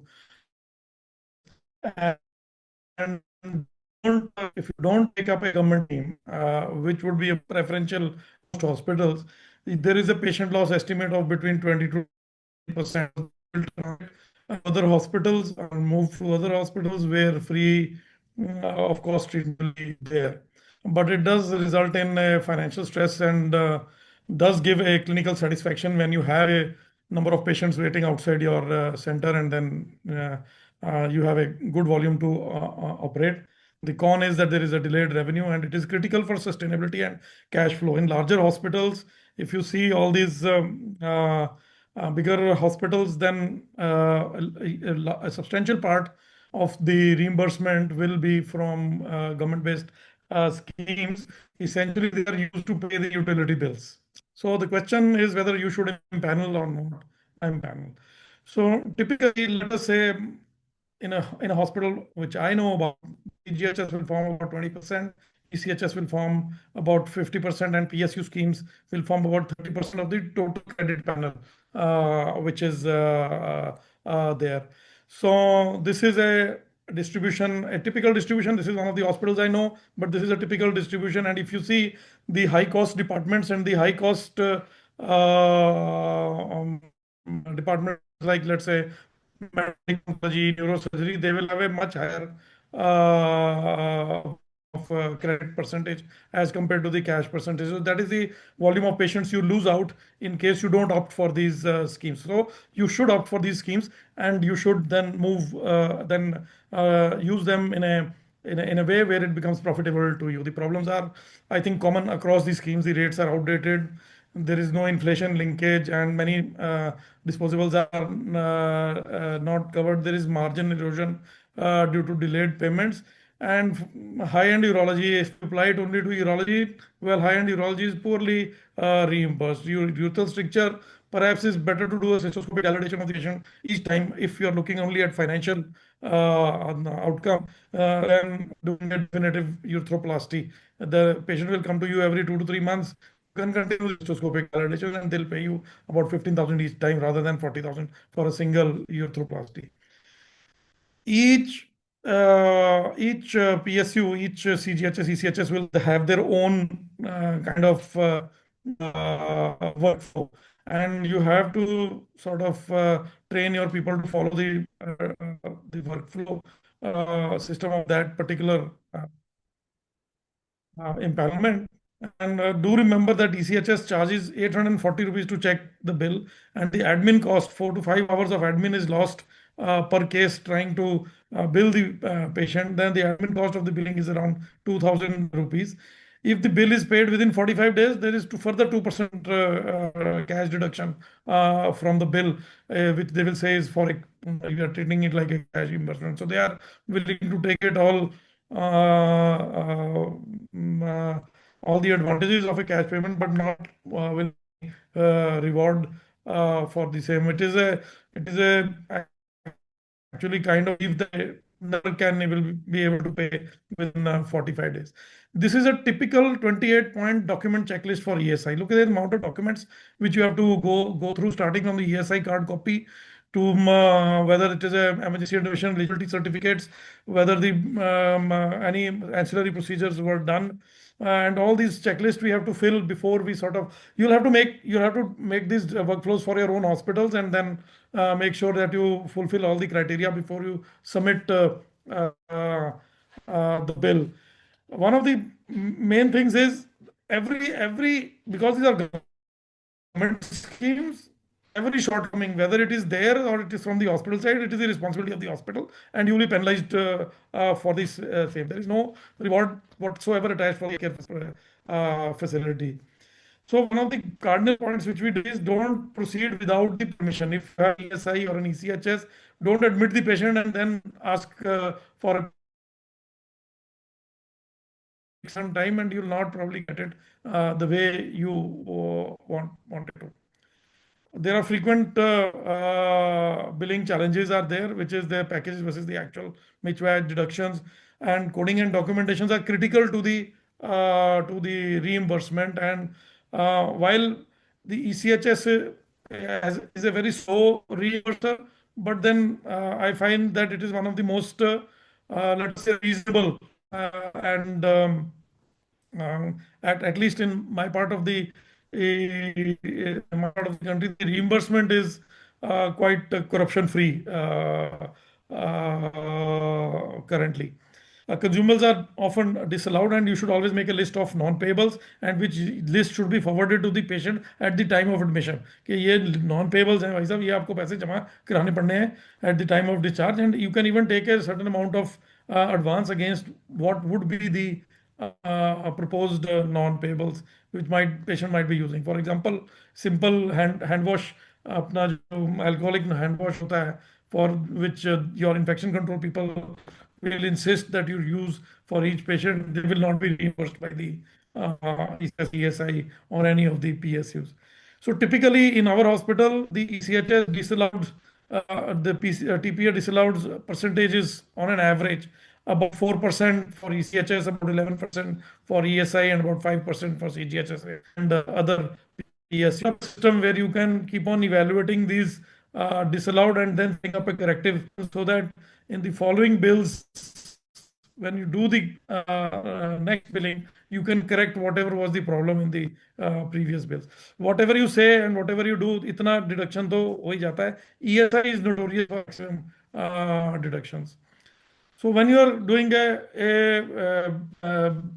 billing, for example, in TURP, the net margin is only about. You have to do a quick surgery. On the right hand side, it is actually the RIRS. It is often a loss making case. I think Subhash was onto it pretty early, that don't offer an RIRS to the patient. And if you are going to offer if the patient wants an RIRS, you tell the patient that I don't do an RIRS, I have to call an external doctor, and when he comes, then he will charge his own money, so that you can protect yourself from that the kind of questions or complaints which you will have to deal with later on. Is this thing? This is the typically most commonly performed procedures from the various empanelments, and the red shows the actual cost, and the orange is showing you the hospital cost for the procedure. And as you can see, there is a RIS is always under costed, and so is the PCNL. ECHS and all these empanelments, they insist that the disposables, you must use disposables. I don't think it is possible to use any kind of disposable. This is I mean, the cardinal truths, whether you accept it or not. You'll never use a fresh guide wire in these cases. You'll always use a old guide wire, whether you're doing ureteroscopy or a PCNR. New policy challenges have cropped up. There is currently in ECHS 70% of the MRP drug reimbursement has started, especially for oncology drugs, and I believe they are going to follow shortly for the antibiotic coverage. This has brought many drugs, especially immunotherapy, at below cost procedure, and has become an unsustainable supply model. Therefore, at the same in our hospital and in many hospitals other than our own oncology, virtually immunotherapy has stopped for those patients. We have to go back to pre-immunotherapy medical oncology management, and they are trying to find out a way how they can address this particular issue. Well, the receivables last, I have not seen any receivables for 3 months. It is a good idea to make a aging chart and find out an average receivable delay. Typically, in most of these imbalance and partial payments are actually and then forget about the 80%. And you think, and the accountant thinks that the payment has come into evaluation system. Later on, we have to go and find out भाई ये 20% ये भी पड़ा था, इसको भी दीजिए. There are many query loops for, I think many of the speakers highlighted, and one of the very important windows in all the PSUs is the need more information window, which is there, which your empanelment officer should be very familiar with and should clear out the NMI on almost on a weekly basis so that the billing can keep proceeding. Especially the ESI has a very opaque system. The challenge to the billing will remain open only for 48 hours as far as the BPA is concerned.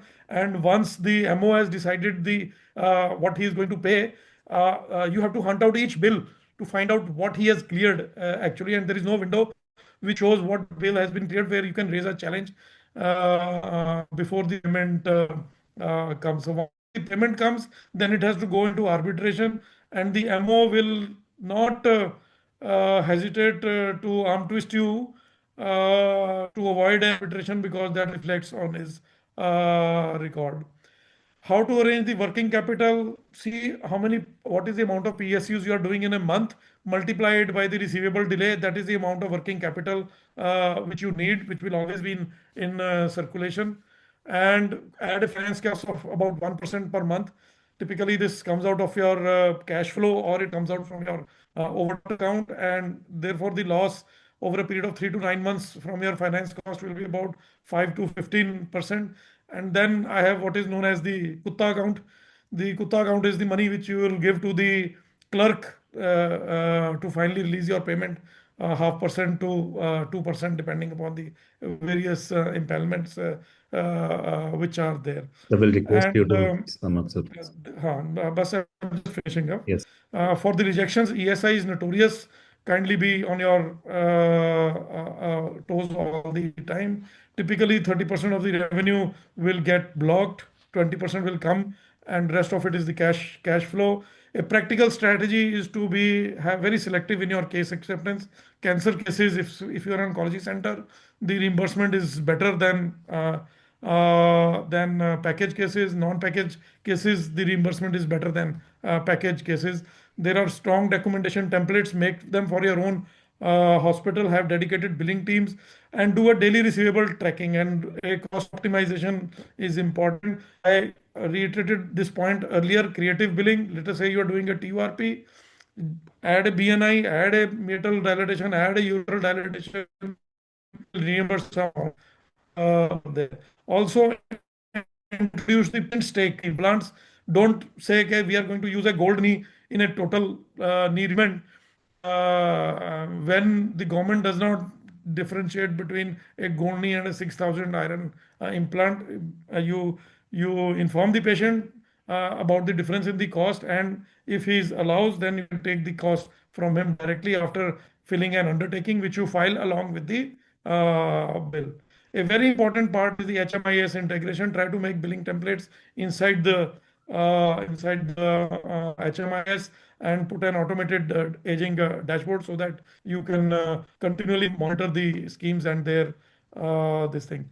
So one of the important things is use these schemes for a patient inflow. I would do that. Inflow is good with these schemes.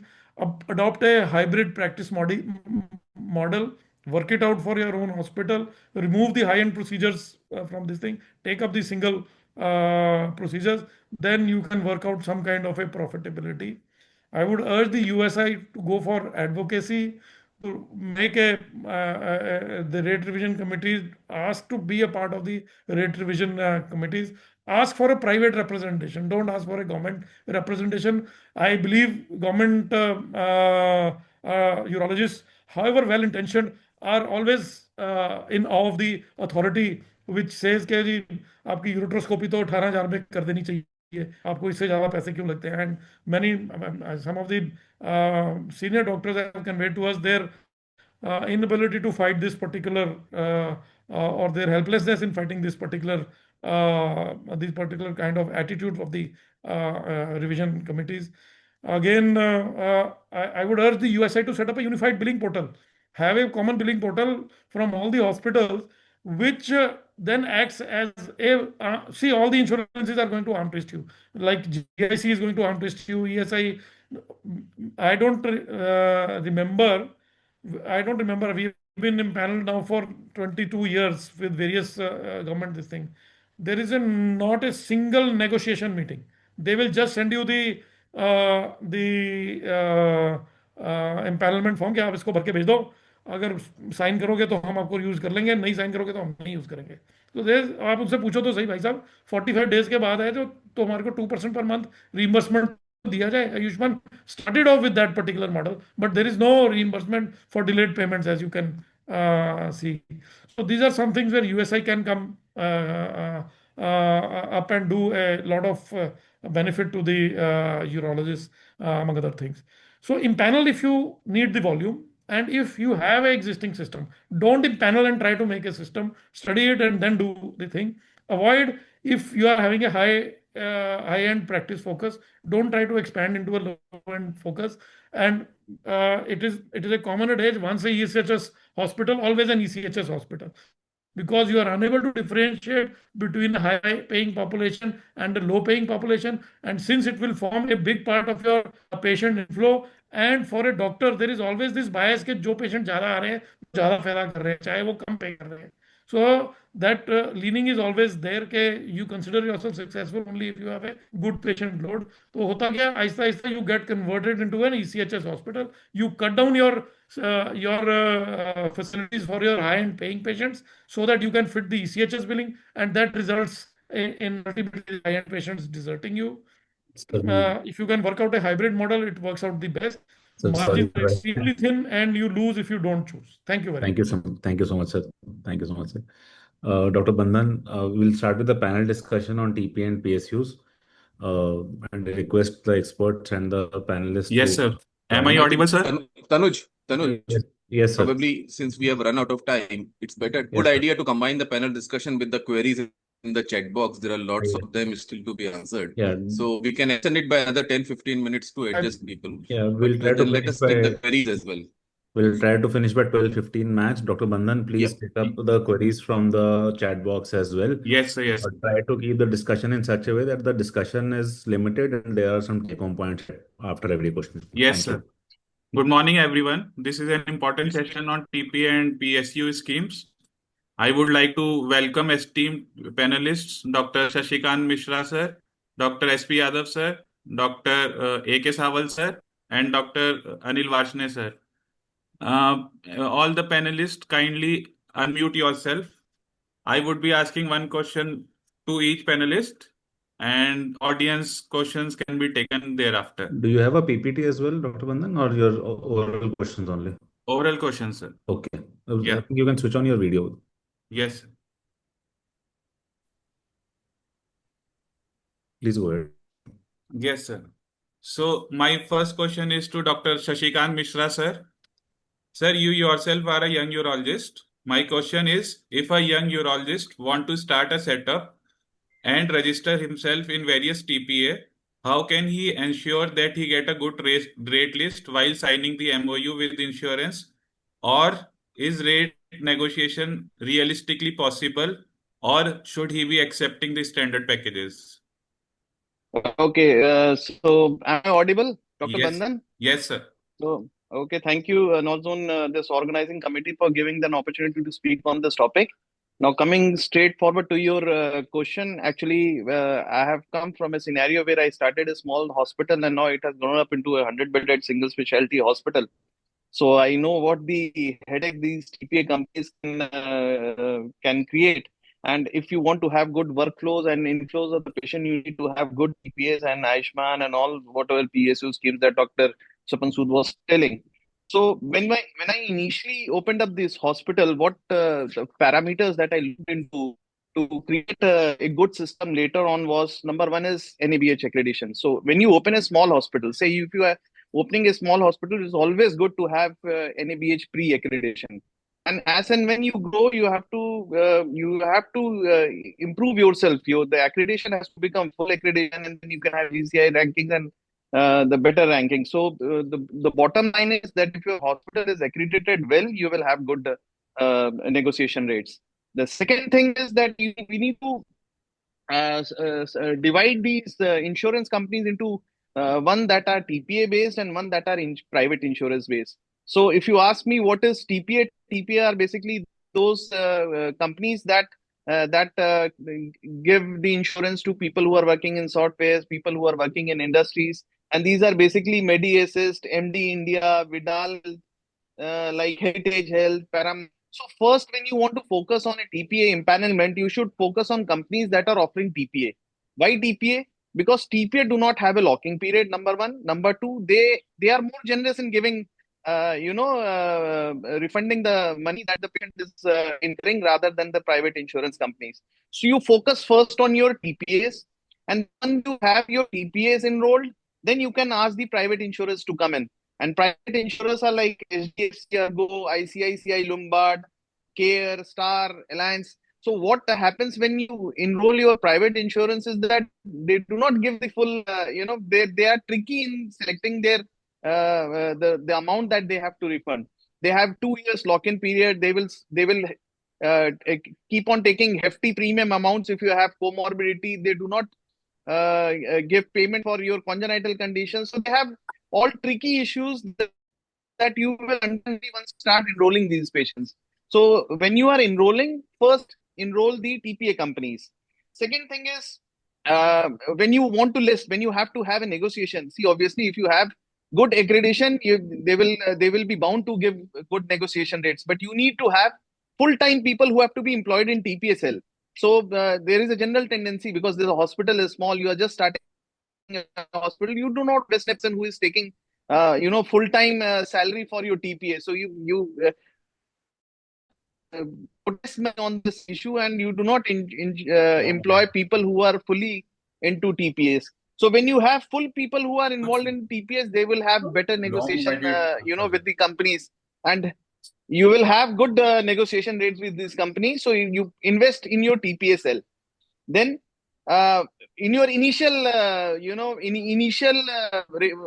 MOU, you do not give full operation list of urology. So we have tendency of giving TURP, HOLEP, DNI, kind of, minimally invasive surgeries for prostate. We give all the rates for all these companies. So hold on the rates. You give rates only for TURP, say, and you don't give rates for HOLEP. Or if you want to give rates for TURP and HOLEP, just hold on the rates for Resume or minimally invasive technique. So what will happen finally would be that if your person comes, say, for HOLEP or say thallium surgery for the prostate, it will be in an open package billing. It will not be in a fixed package billing. So try to enroll these patients more into a package billing, where you will have more chance to, escalate your billing, and then these will be forced to give you more sums rather than enrolling patients on package. So, for example, when we do PCNL, we have to do PCNL by super per. Now, when these companies see super per, then they will say, "Oh no, it's not coming in a fixed billing." So they put these patients in open billing. This happens. And when they put in open billing, then you get more better rates on your claim that you put forward. Then the other two more points.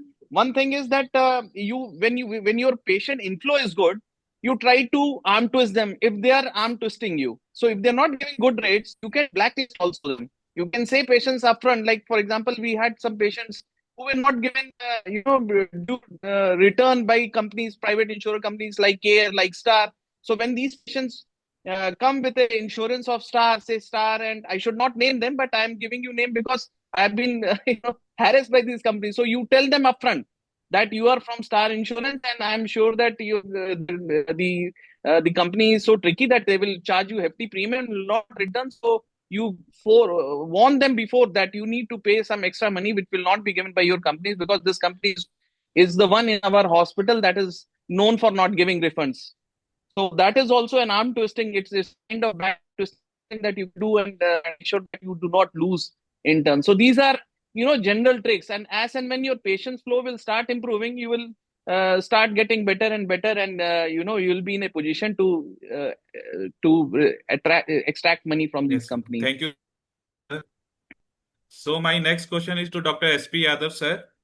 Sir, how to deal with claim deductions and claim rejections?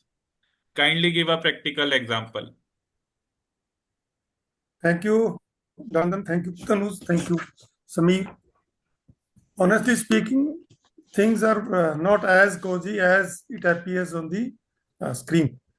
If you say you go by the Kamaljeet has come, if you go that whatever you have written, for example, you start a hospital in Gurgaon, it's different. Start a hospital in Delhi is different. Start a hospital in second class or third class is different. Yes. In the very beginning, the problem is you are in need of empanelment. For example, we started a hospital in Trivedi, not a single empanelment. So you are in need. At the time, you are trapped. You are trapped by the insurance companies. You are trapped by the ECHS, CGHS, because you are in need. Later on, they are in need, but maybe may not be. I say, why? In Gurgaon, insurance company doesn't need me. There are a number of hospitals. In Meerut, number of hospitals. In Faridabad, number of hospitals. So the rates you have to negotiate in the very beginning, very tricky. A lot of money takes, as Gupta, Swapan Sood said, Gupta Billy charges. Honestly speaking, a lot of money. A small 50-bedded hospital have to pay 10 lakh rupees for better rates. If you don't pay for it, you are giving smaller rates. And later on, it becomes very, very difficult to revise your rates. At least nowadays, it's very difficult. You say 2 years, 3 years, 4 years. I'll give one example. Maruti has revised its rate of 10 years now. Hero Honda after 10 years. Let me now come to your question. This one, deductions. The first and foremost point, as Swapan Sood has said, you should be up to date within at least every week. How much you have sent, how much deduction has been taken care of, and reply answers yourself or by the surgeon himself. Don't leave it to somebody else. Honestly speaking, if you are seeing the bills yourself, replying yourself, seeing where it has been cut, seeing who has cut it, what questions has not been answered, you will at least save 10%, at least 7 to 10%. Go on writing to them, give them detailed replies. But yes, I agree. At the end of the year, 7 to 10% is a routine deduction. You go on trying. If you say I will leave your insurance company, they don't mind. Honestly speaking, where we are sitting, NCR, you leave them. They are not bothered. Rather, every 6 months or every 1 year, there are a lot of hospitals from their empanelments.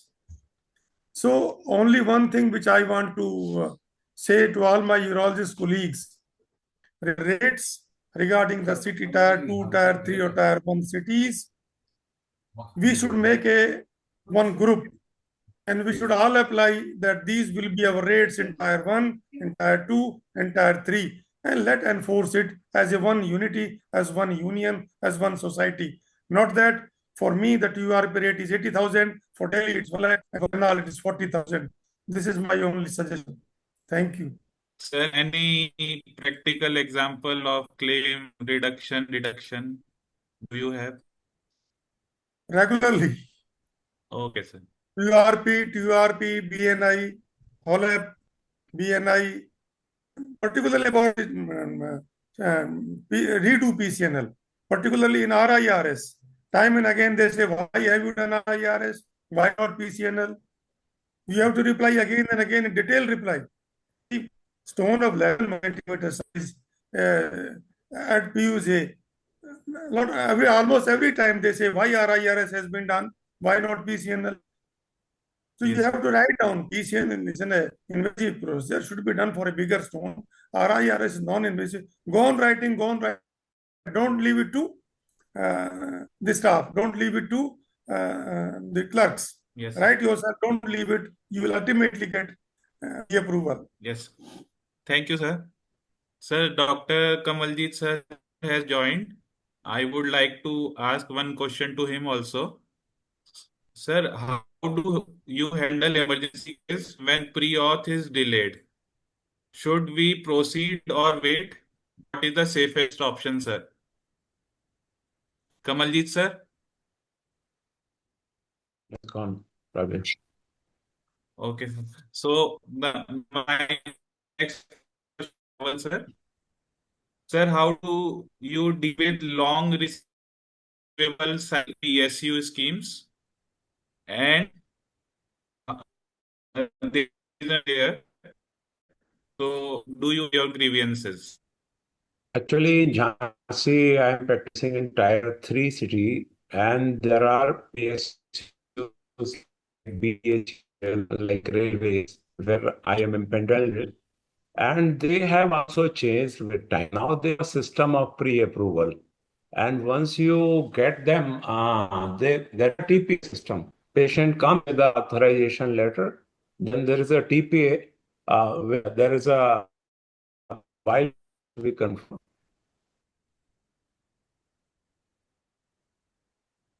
I think sir got disconnected or something. You can take the same Sir, you are question. muted. Dr. Samal, sir, he has logged in from another device. You are muted, sir. Unmuting. Okay. Now it has to be, then we pre-approved and we make it little much higher than what is the standard practice. So they do little deduction and then they agree it. This thing is prolonged time. Now they have reduced the timings. They have also become efficient. And now previously it was 5 months. Now it is within 3 to 2 months. They are paying our bills. Now a lot of negative things about all these schemes. In which we have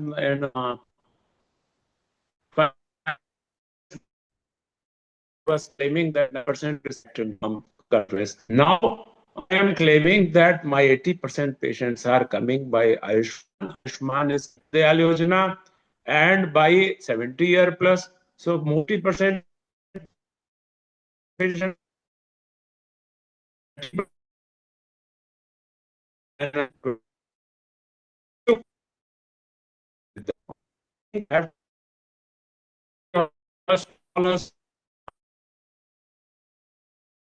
so I have given him case-wise payment. If he gets it approved in time, I will give him more money. If he gets approved less time,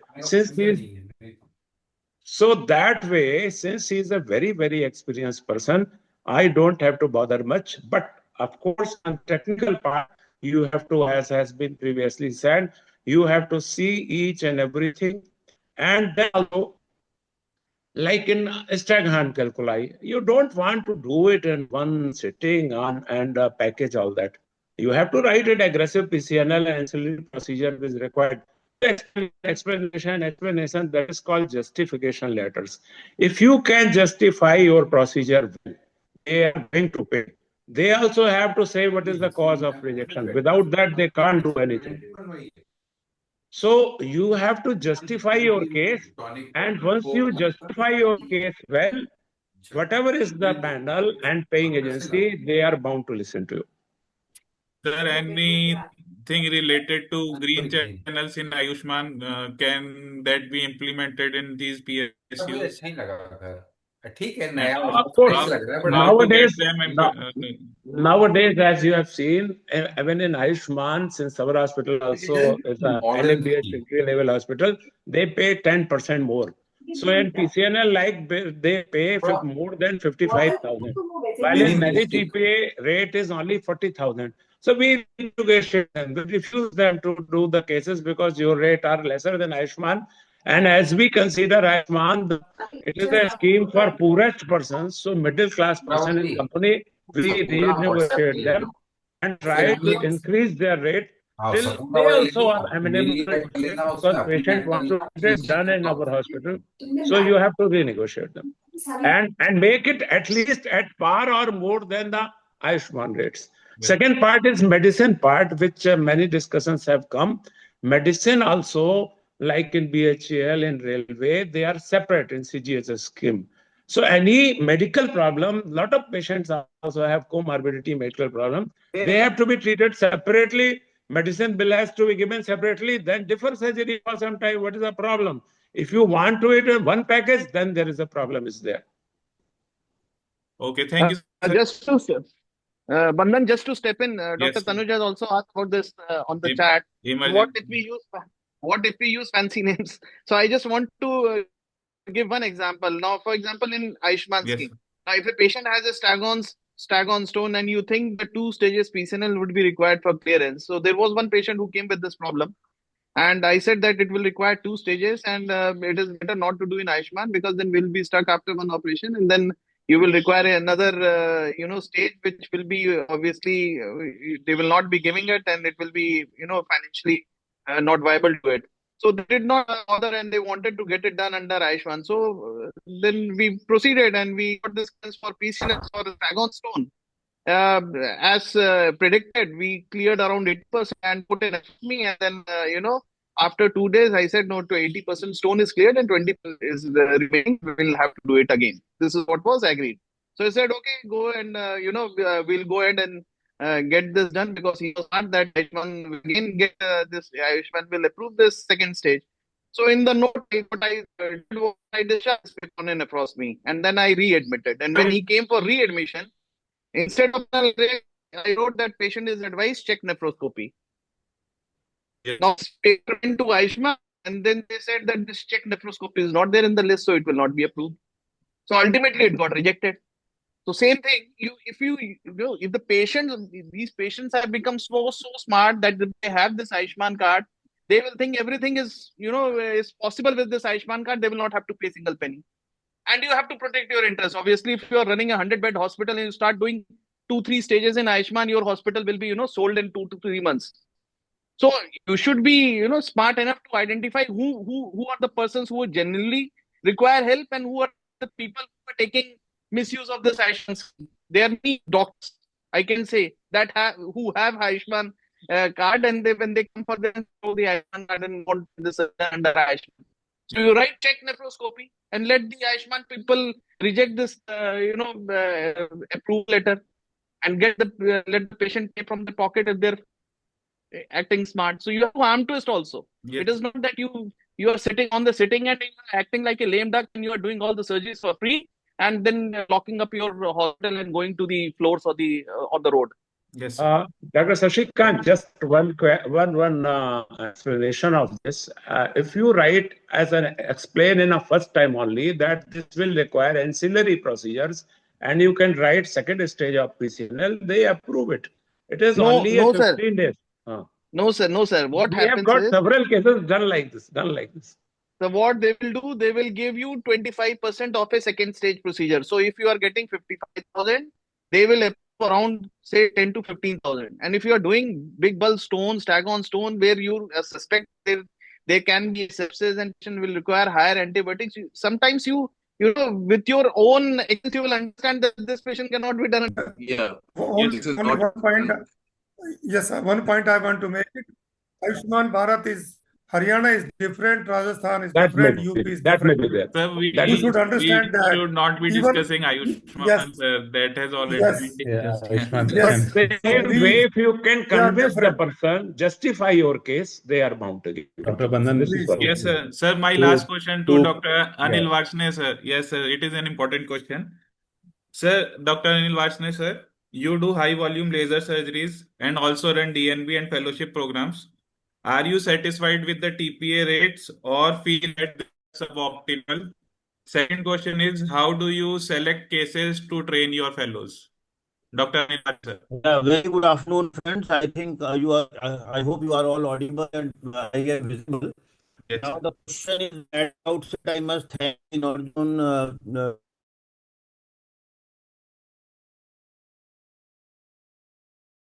The need of the hour, and it is going to take us.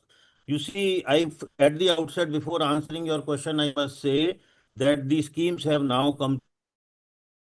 It is very difficult to bypass and to sustain. Healthcare sustainability is the basic question. And if you have to sustain healthcare, you have to understand. Now, a transparent system is the future.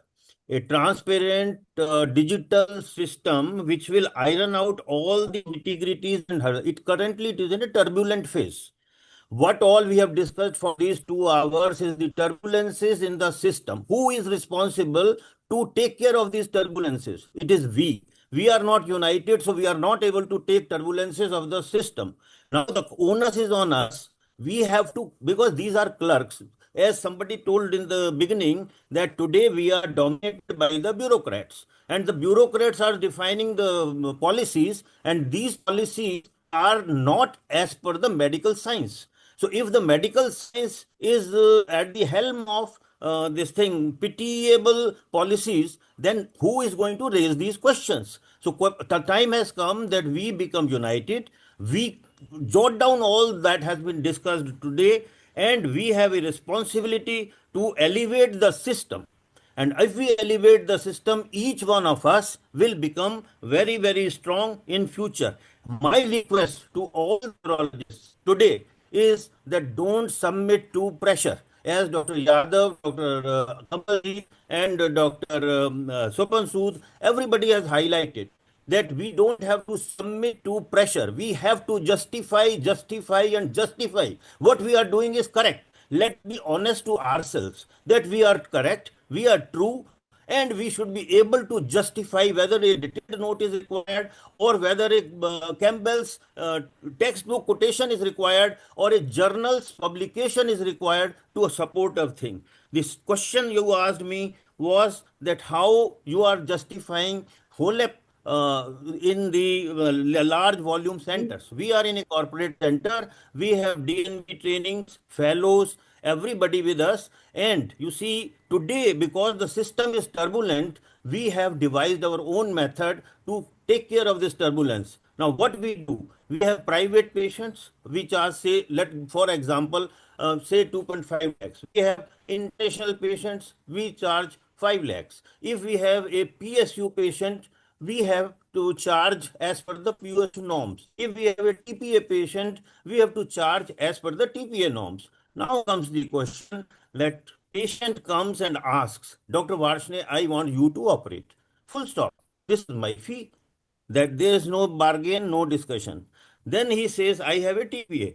Okay, very good. You go ahead, pay the TPA as per the requirement and get it done. We have EWS, free patients, totally free patients. Our hospital is obliged to do 10% of total free surgeries. So we have DNB residents and we are supervising them, standing behind them, so that no mischief goes. And surgery is done to the best possible outcomes, but they have to be trained. So that is again the future. I always say that as a society, we have to join hands. We have the onus of training our youngsters and we have the onus of providing best possible outcomes to the ones who can afford to pay. This, I call it Samajwad in our own system. So we have to create this socialization in our own system, not criticizing the system, but elevating the system, number one, and providing best possible outcomes in the current state of turbulence. I hope it answers your question. And if you want any other thing, I will be there more than happy to answer. Yes, sir. Anyone from the audience who want to ask any questions? I think we have crossed the time pretty much. Okay. A lot of discussion has happened in the group. Dr. Yadav wants to say something, sir. Doctor बंदन मेरा सवाल सिर्फ एक ही है कि Tanuj Paul Bhatia जब corporate में operate करे तो हॉलेप का रेट है 2 लाख रुपए, अपने सेंटर में ऑपरेट करे तो 50,000 रुपए, द सेम थिंग, और वो कन्ना के रिवार्ड में ऑपरेट करे 40,000 रुपए. Yes, sir. So this the same surgeon operating in a Mac hospital, operating his own cell, operating second or third, surgeon is saying hospital stay is only 1 day, equipment is same. So for this, we should do something, uniting ourselves and find out only 20-30% discrepancy rather than 3 times or 4 times rates. Yes. This is my only solution. We'll have the last I word think from Kamaljeet, Dr. sir. Yadav has raised a very pertinent question. Whose fault is And, that? Is that surgeon fault or is that the fault of the hospital? That you are No. having differential payment? No, Sir, no, frankly, even it is no one's justifications fault. were better accepted in a corporate than they are when we own the setup, because No, a lot no, of let me answer things this comes question. in. This is dependent on the muscle power that a large corporate has. Yes. Which Yes. as you go down the hierarchy, Absolutely. you have lesser power to Absolutely, influence. sir. No, let me answer one line. Doctor Yadav, आपके सवाल का जवाब है, आप एक ढाबे में भी खाना खाते like हो, Iran. एक 3 स्टार में भी जाते हो, 5 स्टार में भी जाते हो, नहीं सर, खाना 5 वही है, स्टार में रेट वो डिफरेंट होता है, तो वो No, है no, बात no, है। पर सावल, अगर प्लेट वही हो, कटलरी वही हो, खाना उसी किचन में Sir, बन Kamal रहा sir, हो, तो इतना rate Kamaljeet sir has come out of the 3 council star meeting. He city wants में to make a फर्क होता point. है, Let's please. Single I just request. justify 1/4 or 1/5 the rates that you get compared to a larger hospital. No, just to answer your question, let me tell you, the CGHS rate say it is 40,000, and I got a top bureaucrat who was to be operated. He said, "Sir, what are your rates? I want to be operated by you only." I said, "I operate in private for 2.5 lakhs." He said, "Don't worry, you charge your money. I will get approved by the ministry." So question is not that. Question is you have to define your charges in a uniform manner. Which Dr. Vashini, that man is using his influence to violate the system. And sir, But for that others, a influence will common not man affect the hospital. that power is not available. everybody is. Dr. But there are patients. There are Request, sir, patients. please. We have to close the session also. I Please think the have the final. next. You need to be a little stronger. You can't be that apologetic. The final words from Kamaljeet, sir. Final words from Kamaljeet, sir. Good afternoon, everybody. I would like to congratulate Dr. Sameer Trivedi and Dr. Tanuj Bhatia for conducting such a beautiful webinar. I can see the emotions, sentiments flying left and right, everybody coming and pitching in with their experience. The purpose of this webinar itself is completed with this kind of involvement by the audience itself. I must congratulate the main convener, Dr. Tanuj Pal, who in association with Dr. Sameer Trivedi made such a beautiful talk. I think so, Sameer, Dr. Tanuj, you should have given a little more time for the discussion. I think so, many will be feeling the pinch that they couldn't share their experiences and all. So with these words, I think so we can close this webinar. I thank all the speakers, Dr. Tanuj Pal, Dr. Sameer Trivedi, and all the faculties who have participated in this webinar so actively. Thank you, everyone. Long live NZUSI. Sir एक team को बना दो. Kamaljeet, have this session in Amritsar also. Yes, sir. Kamaljeet एक सवाल. Yes, sir. नहीं, कमलजीत एक बार एक सवाल. एक सुभाष यादव को, कमलजीत को, तनुज पाल को, इनको एक टीम बना दो जो रेट्स करीब करीब first tier, second tier, third tier में यूरोलॉजी करें ताकि हम लड़ाई लड़ सकें. Sir, with due respect, sir, with due respect, let me be very clear. Today in the morning, Dr. Raman Tanwar has circulated a form on which there is a basic surgical fees rate. Is a Google form which has come in the group. I will again share it. I request each and every member to please fill it. It will help the YOU to start it. We will. I will be discussing with Dr. Sameer Trivedi sir and Dr. Tanuj that we would like to have a kind of a small meet known as Hospicon, for all the hospitals and to cater whatever the question is the people will have regarding their daily practice. So if the council will approve for it, we will try to do a very non-urological meet. Whether it may be online or maybe an offline, we'll try to work out the logistics and we'll come back to you. इसको तीन इसमें divide करिए, Kamaljeet tyre is 1, correct. Tyre 2, tyre 3 cities. Yeah, I think Dr. Raman, I had a Why detailed discussion divide? with Dr. Raman, and he has devised this software. Why divide into 3 tiers? Should not divide into 3 tiers. Everywhere same rate is there. Laser नहीं cost. Sir, Well, ये that will देते ही be नहीं too पैसा. ideal, sir. I don't think ये that is feasible. Sir Karnal में tyre 3 देंगे में ही नहीं हमको पैसा. ज्यादा पैसा लगता है sir. The cost tyre of 3 में running. ज्यादा पैसा लगता है, छोटी मोटी हाँ. चीजों के लिए मुझे सर्विस के लिए 1-1 हफ्ता वेट करना पड़ता है। टायर 1 में अगर मैं रहता हूँ तो मेरा लेजर मशीन खराब हो जाता है, 2 घंटे में बंदा आता है। उल्टा मैं सही ज्यादा बात. पैसा खर्च कर रहा हूँ सर। सेकेंडली बड़े हॉस्पिटल को वो लीज रेंट पे लैंड मिल जाता है, नॉमिनल लीज.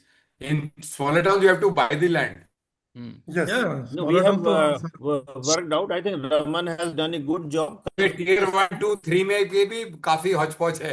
हाँ, I mean, खत्म नहीं सर, you can't really सस्ती say a संपत्ति है large विश्वास hospital has है। got टायर 3 का सिटीजन कोई छोटा सिटीजन थोड़ी है सर। बिल्कुल एग्रीड 100%. नहीं कंपनी वाले सर, कंपनी वाले पैसे कम थोड़ी लेते हैं, ज्यादा लेते वो हैं तो सर, उतने ज्यादा का लेते लेता है हैं। ना, लेकिन One of my fibre friends, उसी कॉस्ट पर आता है, बल्कि कॉर्पोरेट हॉस्पिटल को चीपर फाइबर मिलता है क्योंकि वो Agreed, 200 fibre. agreed. sir, one of my friends in Jamshedpur has got 3 times the price of URS from GIPSA than what I have in Faridabad. Faridabad. Yes. So there is no Same problem is justification, नहीं sir. नहीं, We are the उसमें boss. We are the you need to This is It is a divided bribe non, into it is a officials who non pass a higher NABH rate. empaneled hospital, entry level भी नहीं है. So वहाँ Tanuj, पे I this think is भैया divided उसका wrong. Number they I दो। told you that currently all these schemes are in a turbulent phase. It is our responsibility to fight out the turbulence and Exactly. make it smooth. I think Swapan will definitely Sir, said about all government, this. And government. But I Raman has think come I out. think I we have think I got would request all of you to fill the yeah. form. I think there are some very good suggestions have come out of this meeting, and that's excellent. And we have realized that this is a issue which we have not been addressing enough in our meetings and our. So probably we would sit down with Dr. Kamaljeet and others and try to find a way. I know ideal situation can never be there. There will always be problems, but maybe with the help of everybody involved, maybe we can come to some consensus, maybe move in that direction. Our societies are not that powerful that we can impact the policy making directly, No, but at least we can be in a position to yeah. offer suggestions and follow up on that. Dr. Kamal, So there is a AUA practice conference every year before AUA. There they will teach the practice managers how to code, and from that the AUA will talk with the various insurance companies to fix the rates of the various procedures, which appears to them to be fair. I think it's a time about time that USI got into this particular mode. yes, sir, I was talking on something on those lines only. Probably Yes, societies have to be more proactive in this direction. Yes. And AU has been doing it for years now. Yes, I have attended that conference. It's wonderful. So we will talk about Dr. Kamaljeet and in our council Samir. meetings, and we'll maybe form a committee of senior members and decide Samir, on how we do it. one point can I make? Yes, sir. Yes, sir, last point. Yes. All these recommendations we have discussed here, please send all these recommendations to the concerned authorities. So Anup is co-chairman of PMJY. I have sent my presentation to him so that they can see and they can do immediately something for the charges, for the recommendation. So otherwise there is no use. We keep on discussing all the time these things.